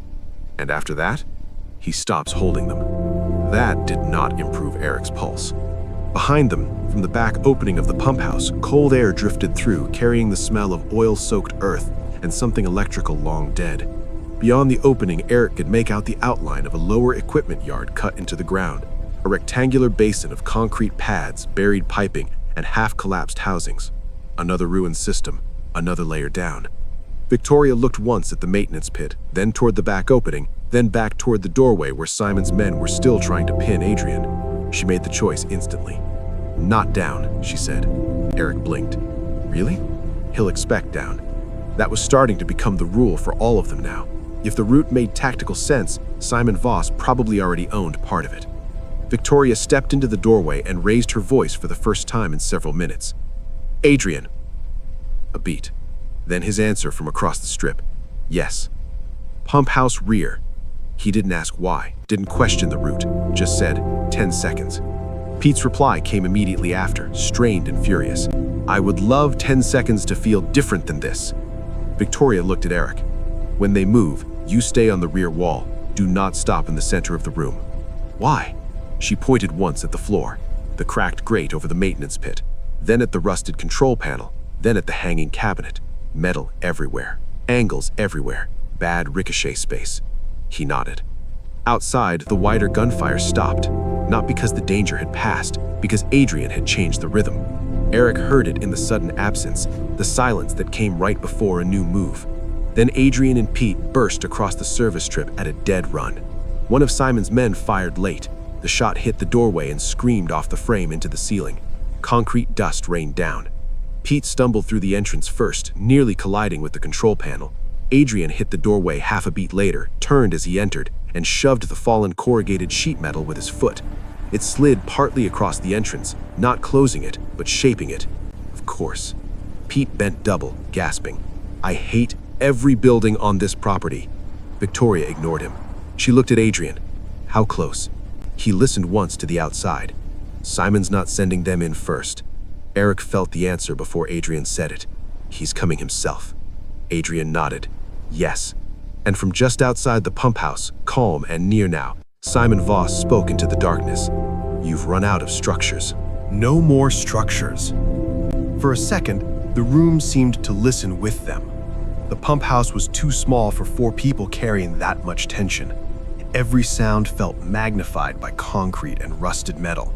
The slow drip from somewhere in the rear corner, the faint tick of cooling steel inside the dead control panel. Pete's breathing, trying and failing to settle into something that resembled control. Outside the doorway, Simon had stopped moving. That was worse than hearing him approach, because motion meant intention. Stillness meant he had reached the point where he no longer needed to guess. You've run out of structures, he said again. Adrian stood just inside the narrowed entrance, body angled toward the opening, one hand resting loosely against the bent corrugated panel he had shoved partway across the doorway. He looked as composed as he had in the barn, in the yard, in the shed, under the loading platform. But Eric could see the difference now because he had learned to look for it. Not fear, load. The weight of a narrowing board. Victoria moved to the back opening of the pump house and looked out into the lower equipment yard beyond. Moonlight lay in broken sheets across cracked concrete pads, exposed pipe channels, and the remains of low machinery housings.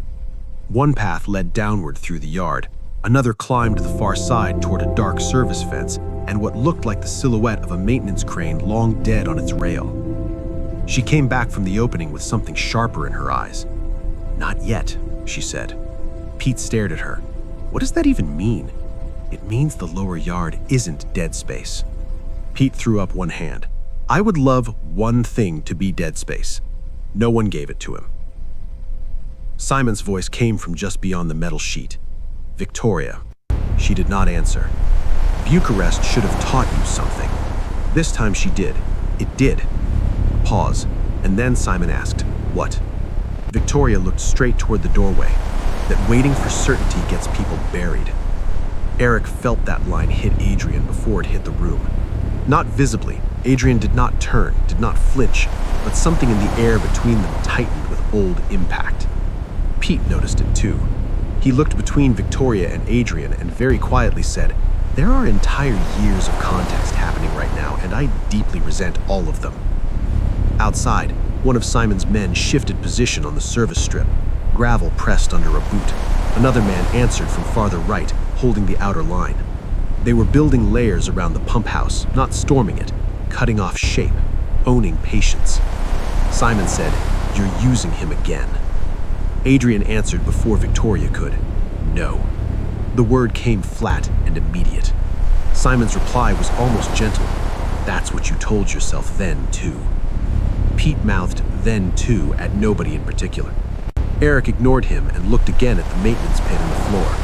The cracked grate over it sat unevenly on its frame. Under it, the cable trench ran toward the rear slab, narrow, dark, and tactically obvious. Simon would expect them to use it, which is why Victoria had rejected it immediately. Unless rejection was part of the play. That thought had barely formed when Victoria looked at him and said, "You're thinking correctly now." Pete made a helpless gesture. "I'm sorry, are we now escaping by metaphor?" "No," Victoria said, "by sequence." Outside, Simon spoke again, closer now to the doorway than before. "He told you about the trench in Bucharest." Victoria said nothing. Simon continued, "Did he tell you why the eastern line collapsed?" Adrian moved one step toward the entrance. "Simon." That was the first warning in his voice all night. Simon did not sound impressed. "No? Then perhaps he should." Eric watched Victoria. She did not look surprised, which meant she knew this was coming. Maybe she had always known. She rose from the grate and spoke without heat. The eastern line collapsed because the handoff point was already compromised. Simon laughed softly outside the doorway. "Partly." Pete closed his eyes. "Oh, this is unbearable." Eric looked at Adrian. Adrian looked at Simon through the narrow seam of the entrance. Then Simon said the sentence that changed the room. It collapsed because Adrian fed 2 exits instead of 1. Silence. Not argument, not denial. Silence. Pete stared at Adrian. Eric felt the shape of it at once. Not necessarily betrayal, something worse for people like this. Hedged control, parallel routes, preserved options, a decision made for survival that cost coherence, timing, trust. Victoria had gone very still. When she spoke, her voice had flattened again. "I know." That hit harder than the accusation. Pete blinked. "You know?" "Yes." He looked from her to Adrian, then to the doorway, then back again. "You mean we are doing this now? In the middle of this?" Victoria didn't take her eyes off Adrian. "We were always doing this." Outside, Simon let the silence work for him. He did not press, did not raise his voice, did not demand surrender like a man in control of armed ground. He simply stood at the edge of the structure and allowed the history inside it to do part of his work. Adrian finally said, I fed 2 exits because one route was already burning. Simon answered immediately, and the second route got them boxed. Adrian's jaw tightened. The second route got some of them out. There it is, Simon said. Survival mistaken for control. Victoria turned away before either man could say more. That, more than anger, told Eric what mattered now. There was truth in both versions, and truth was useless if it slowed motion. She grabbed the maintenance grate with both hands and lifted. Eric stepped in without being asked and took the far side. Together they raised it just enough to clear the frame and then let it drop, not back into place, but crooked so it clanged loudly against concrete and metal and rang down into the trench below. A deliberate sound, a choice made audible. Outside, Simon's 1 men reacted at once. Movement below. Another voice echoed it from farther out. Good. Wrong movement. Simon did not respond. That was bad. He knew better. Eric leaned close to Victoria and spoke just above a whisper. When he enters, he'll use the doorway edge, not the center. Adrian will draw his eye. You and Pete go rear left into the equipment yard. Pete stared. Excuse me? What? You heard me. No, I heard words. I did not hear sanity. Adrian looked at Victoria. And you? She held his gaze. I'm not repeating Bucharest. Something old and painful passed through Adrian's expression and vanished before Pete could read it. But Eric saw enough. This was not just about Simon, not just about the structure. This was about choosing the shape of the break before it happened. Outside, Simon took one final step toward the narrowed entrance. You're out of time, he said.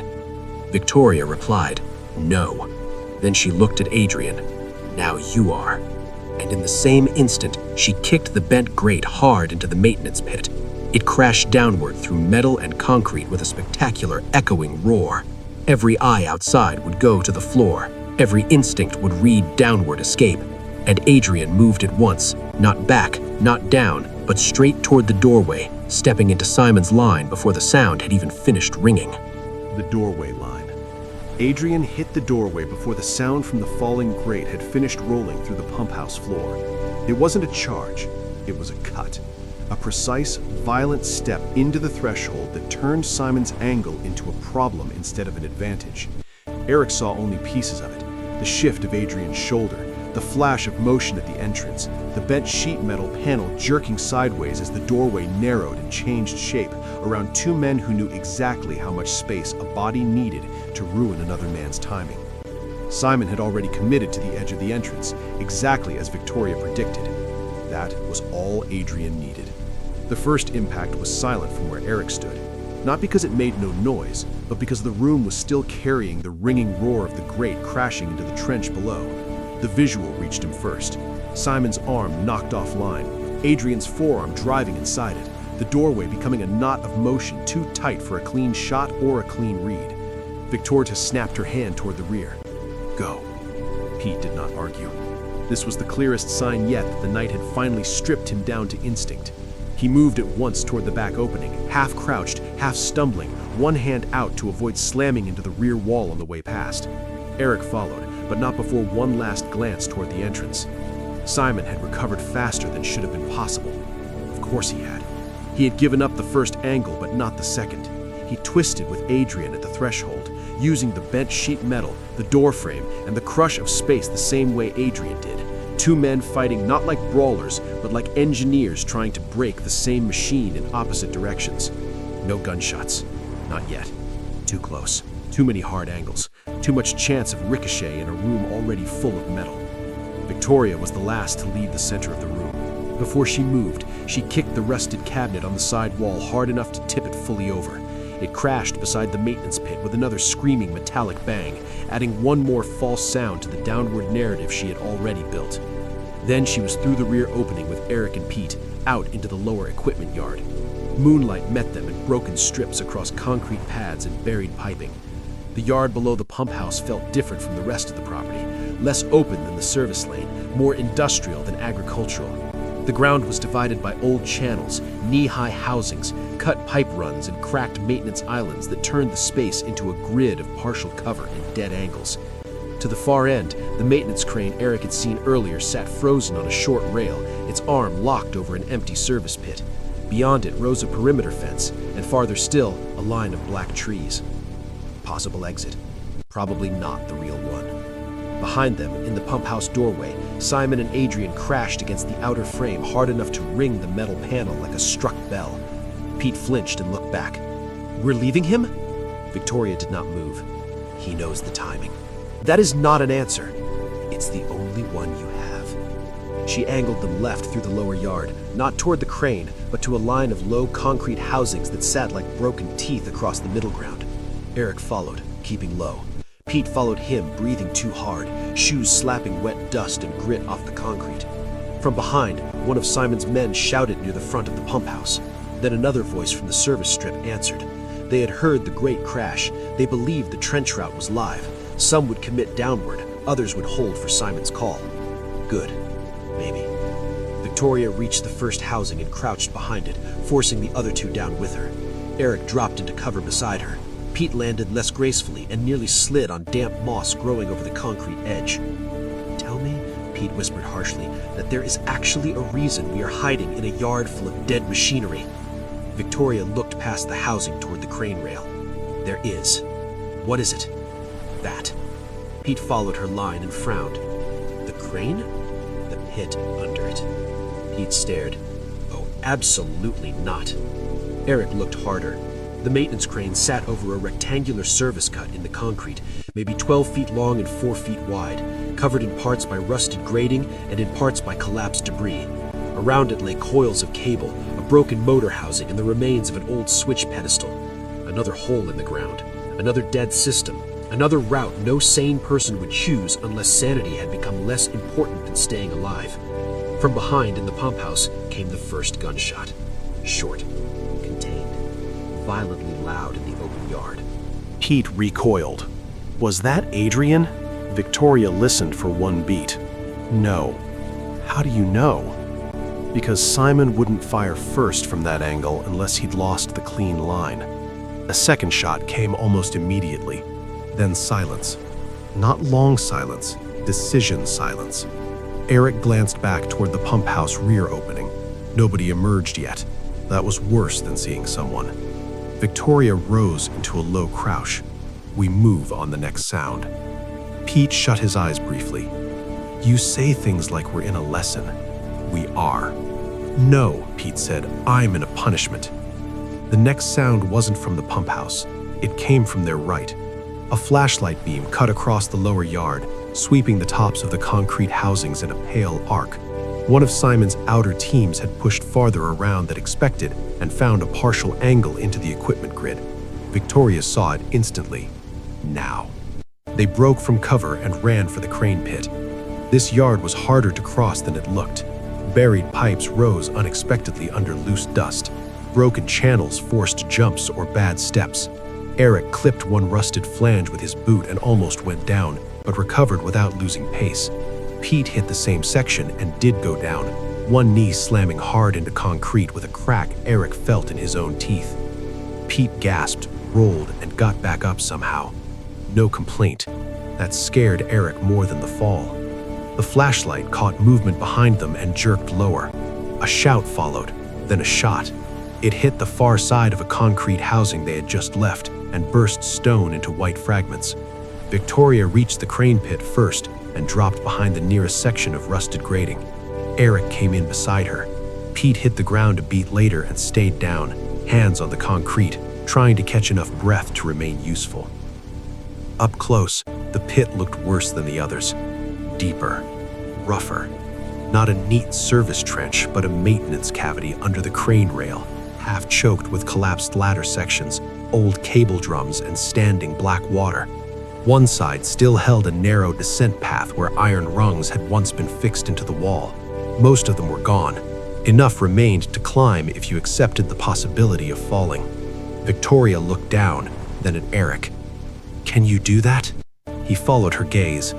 Have I got a better option? No. Then yes. Behind them, voices were converging from two directions now.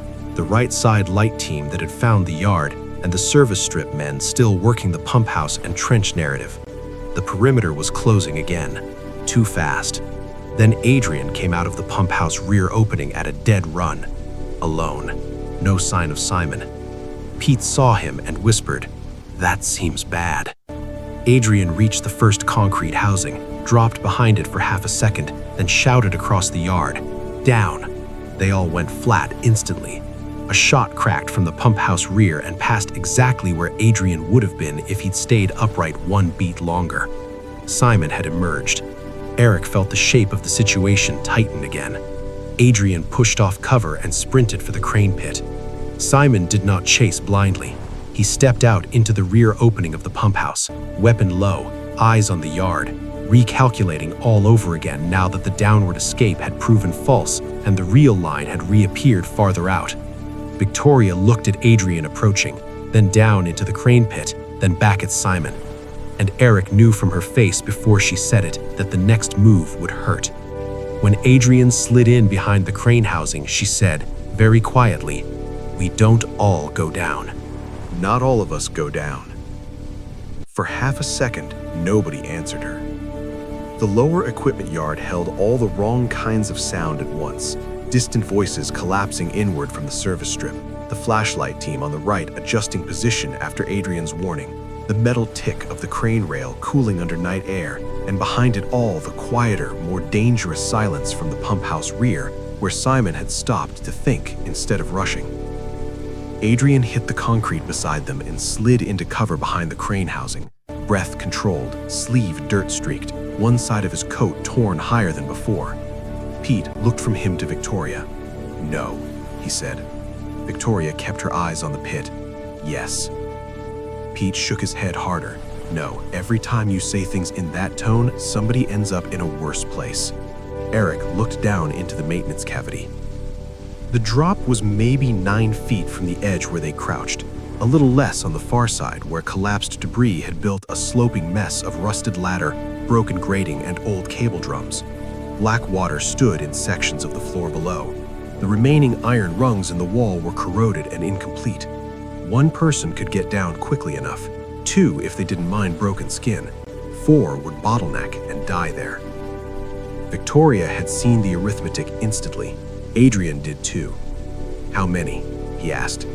"2 clean," she said. 3 badly. 4 dead. Pete stared. That is the worst possible version of counting. The flashlight on the right swept again, this time lower and tighter, catching one corner of the crane rail and a glint off the broken grating. A voice called from that direction. Another answered from behind the service strip. They were beginning to triangulate. Simon's men did not need to see the whole shape.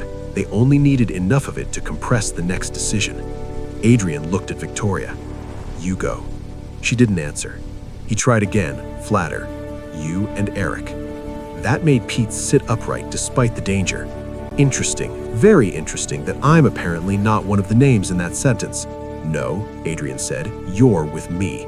Pete's expression collapsed into disbelief. "That feels much worse." Victoria finally looked at Adrian. "You're assuming Simon takes the yard." "He will." "And the north line?" "Already closing."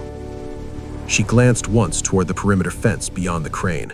Moonlight caught the wire in broken strips. No lights there yet, no visible men either, which meant one of 2 things. The line was still open, or Simon had left it dark on purpose. Either way, it wouldn't stay unanswered long. From the pump house rear, Simon spoke again. Calm, near, closer than before.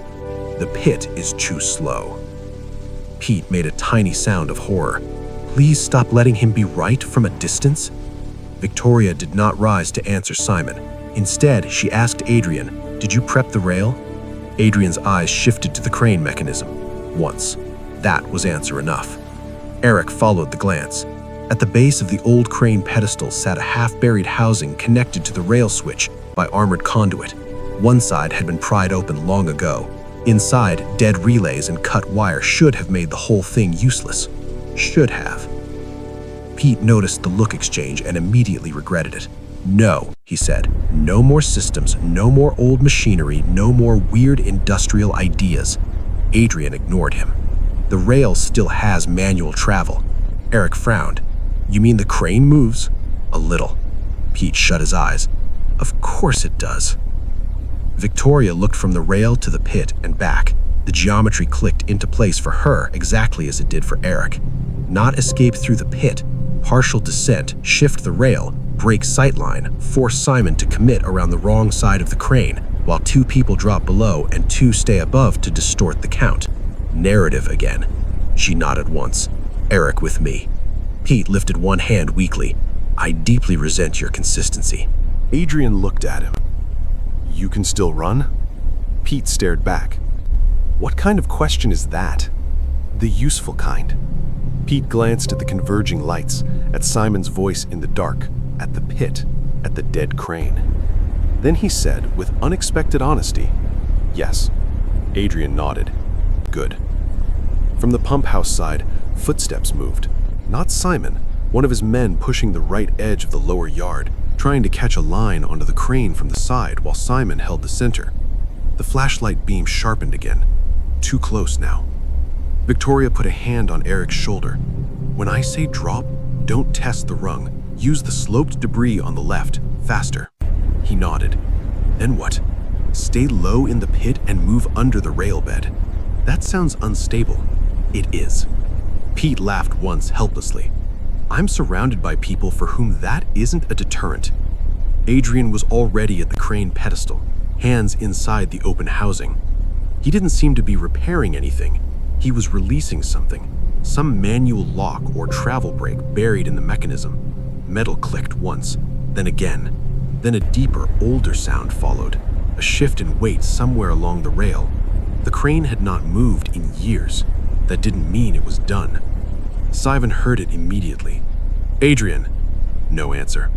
The voice hardened by a degree. "Don't."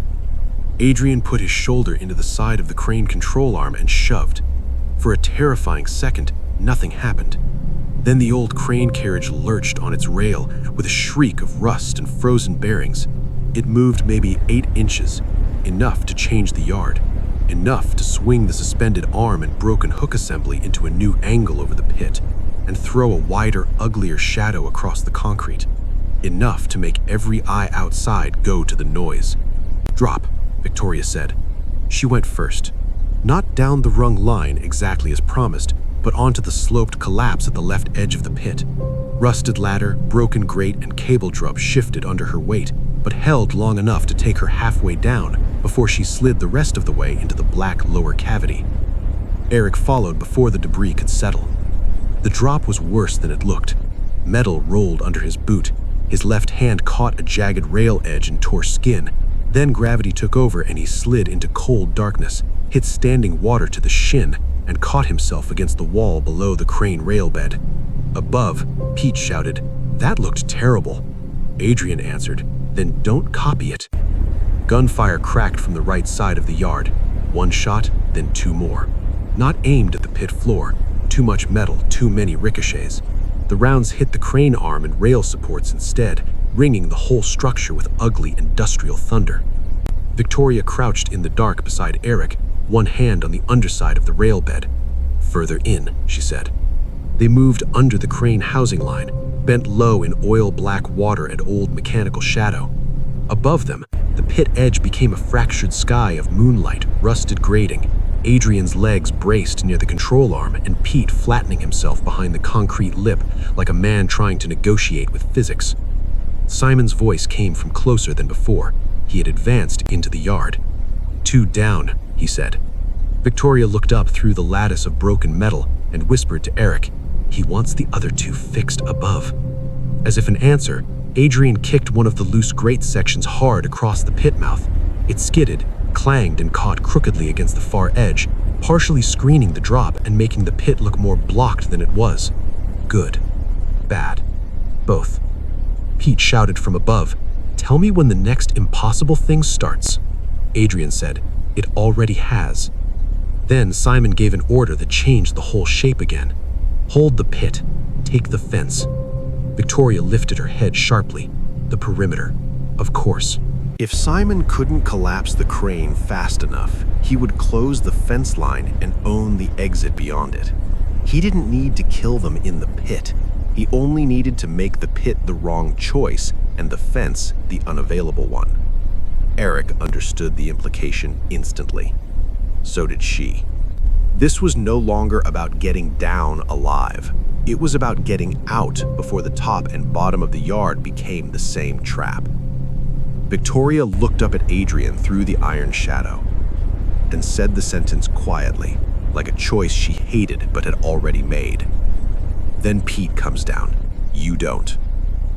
Hold the rim. For one sharp second, the yard went still inside Adrian's face. Not his body, not his voice, his face. Eric saw it through the broken lattice of rail shadow and rusted grating above them. The smallest pause, the smallest recalculation. The moment when a man who had been making hard choices all night was handed one he could not solve with geometry alone. Victoria looked up at him from the pit. Pete comes down, she said again. You don't. Pete, still flattened near the concrete lip, turned his head so fast he nearly cracked it on the edge behind him. Excuse me? Simon's men were already moving on the perimeter fence. Eric could hear it now beyond the upper yard. Boots on broken ground, a shouted position, the metallic rattle of wire being tested and re-owned. Simon had made the shape plain in a single order. If the fence closed, the pit became a holding space, not a route. If Adrian stayed above, the yard still had a false center. If he went down too, Simon could compress everything at once. Adrian understood that instantly. That was the problem. He understood it and hated it. Pete pushed up onto one elbow and looked from Victoria to Adrian, then down into the dark where Eric and Victoria were crouched in old oil water and machine shadow. No, he said. No, I refuse to be the important one in this decision. You're not, Victoria said. That is somehow not comforting. A flashlight beam swept over the crane arm from the right side again, catching the rusted hook assembly and the skewed grating Adrian had kicked over the pit mouth. A shot followed, then another, both too cautious to hit the drop cleanly and too poorly angled to do anything but ring metal and spit sparks. Simon didn't want random fire. He wanted containment. That meant time was thin but not gone. Adrian crouched lower beside the crane pedestal and looked directly at Victoria. If I hold the rim, you have maybe 40 seconds. She didn't blink. Then we use 30. Pete stared at both of them. I'd like to formally object to this entire style of conversation. No one accepted the objection. Eric looked at the underside of the rail bed, then farther along the pit's lower line. The cavity under the crane didn't end in darkness. It bent slightly beneath the rail support and widened toward a shadowed utility channel at the far side, half flooded, half blocked by old cable drums, but open enough for movement if someone got there first. He pointed. That way still goes? Victoria followed his finger. Yes. To the fence? No, she said. To the wash under the perimeter grade. Eric absorbed that. Not a clean exit. A position beyond the obvious exit. Of course. Above them, Simon's voice cut across the yard again. Right flank forward, keep them under the rail. Adrian listened once and spoke without looking away from the open yard. He's narrowing the right side. Good. Pete gaped at him. Good? It means he still thinks the pit is the route. Victoria's eyes lifted to Adrian. Make him keep thinking it. He gave one short nod. That was agreement. Not peace, not forgiveness, just agreement under pressure, which for people like them was apparently the nearest useful substitute. Pete saw the nod and exhaled a sound that was nearly despair. I knew that meant suffering. Adrian shifted back from the crane pedestal and grabbed the loose section of rail switch housing that hung half detached from the base. He tore it free with one brutal wrench of both hands and shoved it across the concrete beside him. It landed hard. What is that? Wait, Adrian said. For what? For the grate. Pete looked from the mangled housing to the crooked metal screening the pit. Then understanding hit him. No. Yes, Adrian said. You want me to make it sound like someone's moving deeper? Yes. Pete closed his eyes. I hate how often your plans are clear 2 seconds before they ruin my life. Adrian's voice hardened. Now. Pete moved. He didn't move well, but he moved fast. He grabbed the broken switch housing and dragged it across the edge of the pit mouth, then shoved it into the skewed grate section. Metal screeched, caught, slipped, and clanged downward into the lower cavity before wedging halfway in the rail shadow. From outside the yard came exactly the reaction Adrian wanted. "Movement below!" a man shouted. Another voice answered from the right flank. Then Simon, calm but closer now. Not all of them. That was the difference. He had not fully bought it. He had bought enough. Victoria rose slightly from her crouch below and looked at Pete. Down, now. Pete peered over the lip. The pit looked worse from above than from below. Eric could see it on his face. Black water, angled rust, broken rungs, old machine parts waiting to cut skin and certainty in equal measure. "I'm going to die in industrial archaeology," Pete whispered. "Later," said Victoria. Down. A shot cracked from the right. Concrete dust burst off the crane pedestal inches from Adrian's shoulder. He didn't move. He just shifted 1 foot, changing his angle to the yard, and shouted towards the right flank, "You're high, correct your line." The words were for Simon's men, not because Adrian expected obedience, because he wanted irritation, wanted them shooting at the voice, the standing man, the visible center. It worked. 2 fast shots answered him at once, both aimed at the crane housing of the concrete around it.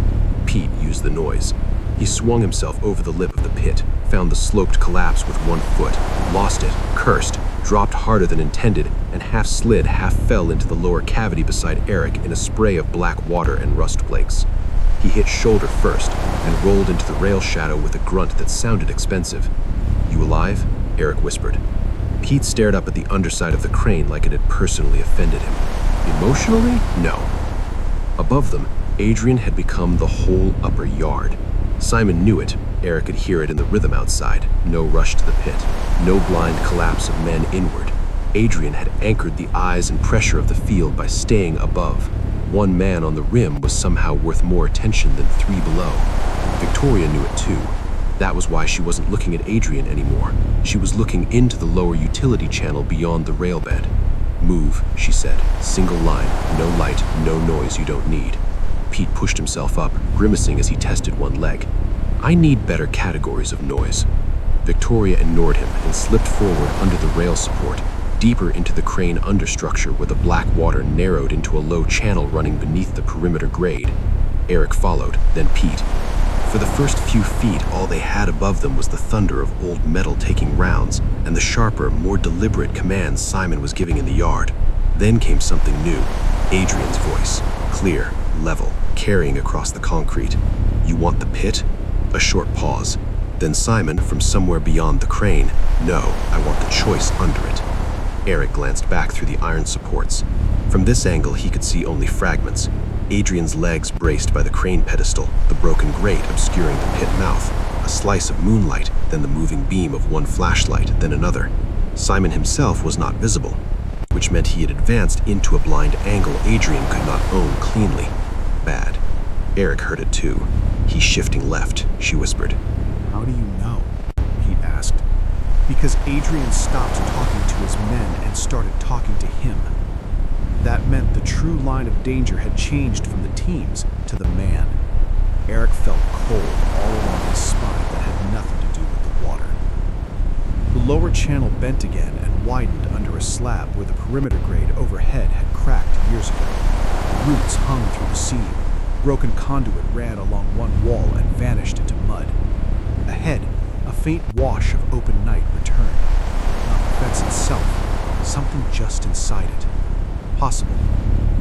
Behind them, the yard above erupted in a brief burst of shots, closer together, harder, not warning fire anymore. Pete flinched so violently he struck his shoulder on the conduit. That was bad, right? Victoria stopped, listened. 1 second. 2. Then Adrian's voice came through the rail structure above them, louder than before, and for the first time all night stripped completely of its reserve. "Go!" Victoria turned at once. Not back, forward.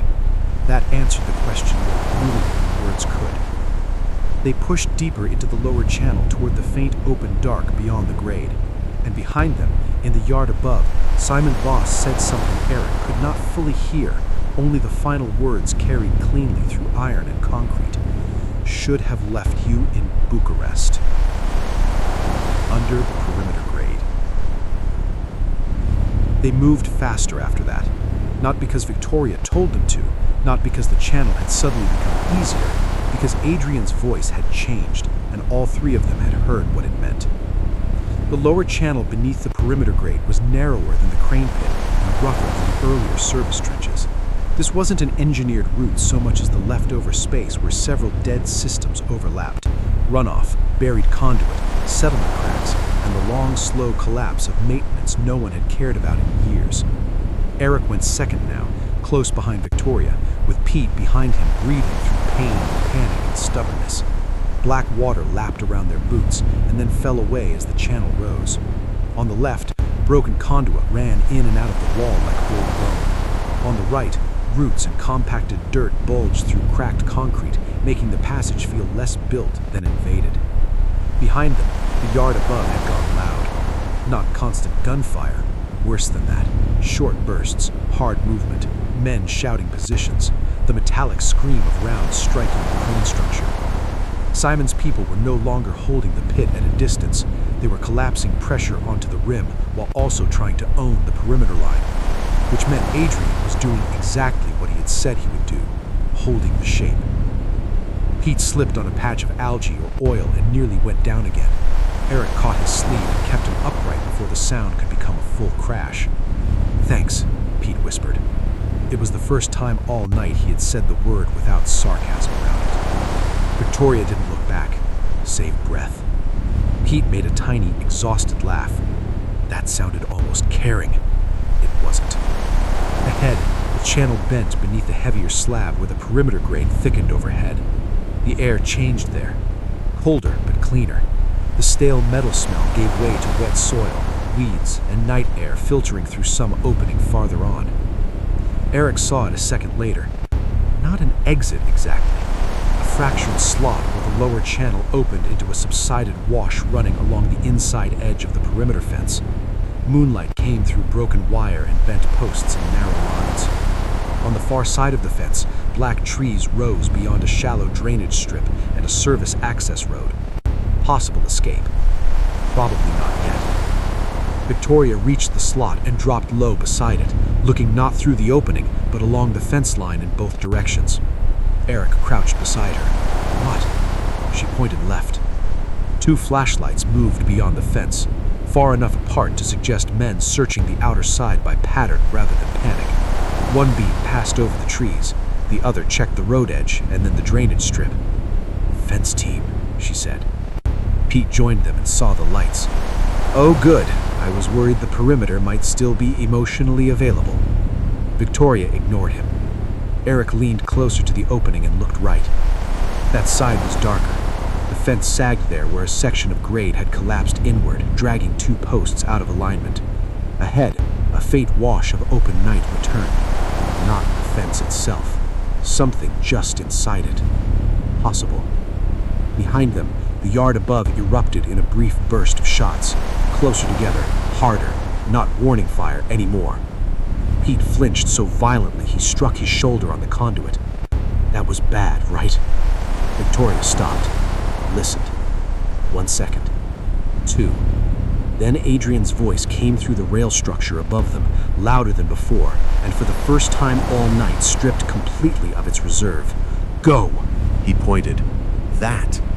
Victoria followed his line. "Maybe." Pete stared at her. "If maybe has become the good option, I'd like to file a complaint." From behind them, through concrete and distance and iron, came another burst of fire from the crane yard.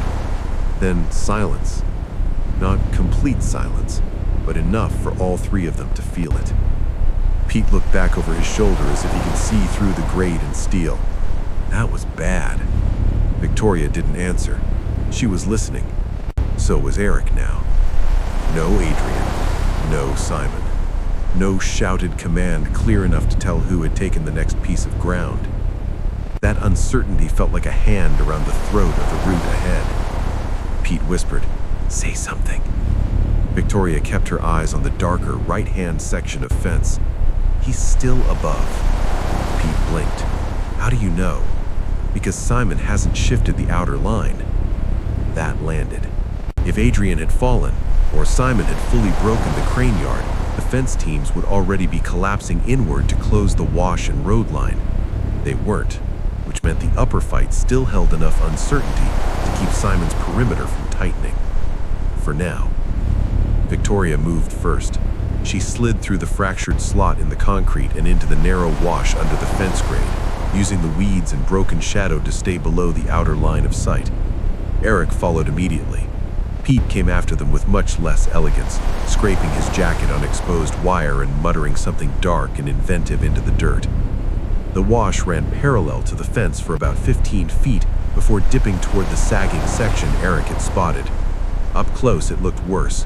One post bent low, another half pulled free. The chain link warped and split near the bottom where wash water had eaten away the grade over time. Not a gate. Better than a gate. Victoria put both hands on the damaged mesh and tested it once. It goes. Pete exhaled. Finally, a sentence I can respect. She bent the torn section outward just enough to make a narrow opening at the base. Eric got the shape instantly. Same order? Yes. Pete put his forehead briefly against the fence post. I hate that there is a normal order now. Eric went through first. Cold brush slapped his sleeves as he slid under the bent wire and dropped into the drainage strip on the far side. The ground there was softer, more natural, less industrial. Mud, roots, ditch water, low grass. The service road lay 10 feet beyond, pale under moonlight, with the culvert opening just to the right under the roadbed. He turned and reached back for Pete, but Victoria shoved Pete through ahead of her. Move. Pete landed badly, almost sat down in the ditch, then recovered and crabbed toward the brush beside Eric. Victoria came last. As soon as she cleared the wire, she pulled the mesh most of the way back into place behind her. Not enough to repair it, enough to make the breach look less immediate at a glance. Good. Seconds. Always seconds. From the yard behind the fence came one clear voice at last. Not Adrian. Simon. Outer wash. The command cut through the night like a blade. He had understood the line. Too early. Pete looked at Victoria. That sounds very specifically like us. Yes, she said. Then she pointed toward the culvert under the road. No ditch line. Through there. Pete stared at the low concrete mouth. You've got to be kidding me. I'm not. Eric was already moving, because Simon's voice had changed too. Less observation now, more closure. The perimeter was no longer a concept. It was becoming a hand. He dropped to one knee at the culvert mouth and looked in. The pipe was round, low, and dry along one side where runoff had cut a shallow channel through the center. On the other side, roots and brush partly covered the exit farther down. No standing water, no obvious blockage. Better than everything else. Behind them, flashlight beams hit the fence line inside the yard. One found the bent section immediately. Someone shouted. Victoria didn't wait. She pushed past Eric just enough to look through the culvert, judged it in one glance, and said, "Go." He went. The pipe scraped both shoulders at once, but it was passable on elbows and knees. Moonlight vanished behind him almost immediately, replaced by the hollow sound of his own breathing and the faint drumming of boots on the road somewhere above or behind. Pete came in after him, cursing the entire concept of cylinders under his breath. Victoria entered last. As soon as she did, a flashlight beam hit the mouth behind them and turned the inside of the pipe white for one hard second. Then Simon's voice came from the ditch above the road. "Forward, they're in the road culvert." Pete closed his eyes in the dark behind them. Of course he knows what a culvert is. Eric kept crawling. The far end was closer now, brush visible, open black beyond. Escape, maybe, or at least the next layer. Then a shot rang from above the road, and a bullet struck the outer edge of the pipe ahead with a bright metallic snap that sprayed stone dust back into the culvert and made all three of them flatten instinctively. Victoria's voice came low in the dark behind them. "He's running the road line." Eric understood. Simon wasn't trying to hit them clean inside the pipe. He was owning the exit. Again. Running the line. The shot from above echoed through the culvert, harsh and high, the impact shattering the thin skin of the pipe and sending small fragments of dirt and stone tumbling into the dark space beneath. The sting of metal scraping through the concrete seemed to vibrate in the pit of Eric's stomach, but he didn't stop moving. He couldn't. Not anymore. The culvert was tight, forcing them to move slower than they wanted, each inch a balance between pressing forward and not collapsing in on themselves. The sound of the shot was fresh in his ears, reverberating off the walls of the pipe like it was still alive, still chasing them. Victoria moved first, pulling ahead of Eric and Pete. She slid forward with precision, almost fluid in her movements, sliding her body through the narrow channel with the same grace she had when everything was still under control. Pete was behind him, huffing and dragging his feet. The shock of the bullet striking the pipe had thrown him off, but his pace never faltered for long. Pete had never been a person to quit, even in the worst situations. Eric could feel the tension in the air, thick and suffocating. Every inch they crawled drew them closer to the unknown that waited at the end of the culvert. He could feel it, even if he couldn't see it, the slow certainty that Simon was on the other side of the exit, waiting for them. It wasn't a question of whether they would get out, it was a question of when Simon would close the gap. The next shot rang from above the road, cracking the night with a loud, sharp noise. It hit the dirt at the edge of the clearing, throwing up a small burst of dust. Simon was moving faster than Eric had expected. "Run," said Victoria, and there was no hesitation in her voice, no doubt. She pushed past Eric to one side, darted towards the service road without looking back. Eric and Pete followed immediately, their feet pounding the ground, pushing forward, pushing towards the open space that was supposed to be their escape. The sound of their footsteps was drowned out by the pounding of their hearts in their chests. Their breaths were sharp and ragged, each one coming harder as they ran. They had no time to waste. They had to make it to the road before Simon's men closed in. Pete was falling behind again. Eric could feel it. They had reached the clearing, the open space beyond the brush, but the clearing was now becoming the wrong place to be. The road stretched out in front of them, but it wasn't enough. Not yet. Not if Simon was already closing in.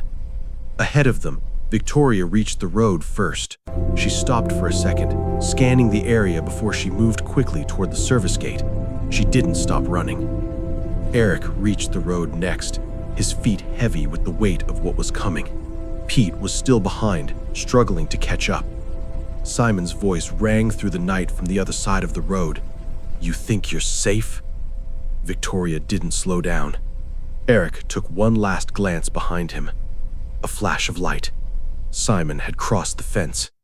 No more time. "Pete!" Eric said, shouting to his friend. "Get to the gate! Now!" But Pete didn't answer, because in that moment, everything shifted. Simon's men were already at the perimeter. They had beaten them to it. Adrian's last line rang in Eric's head.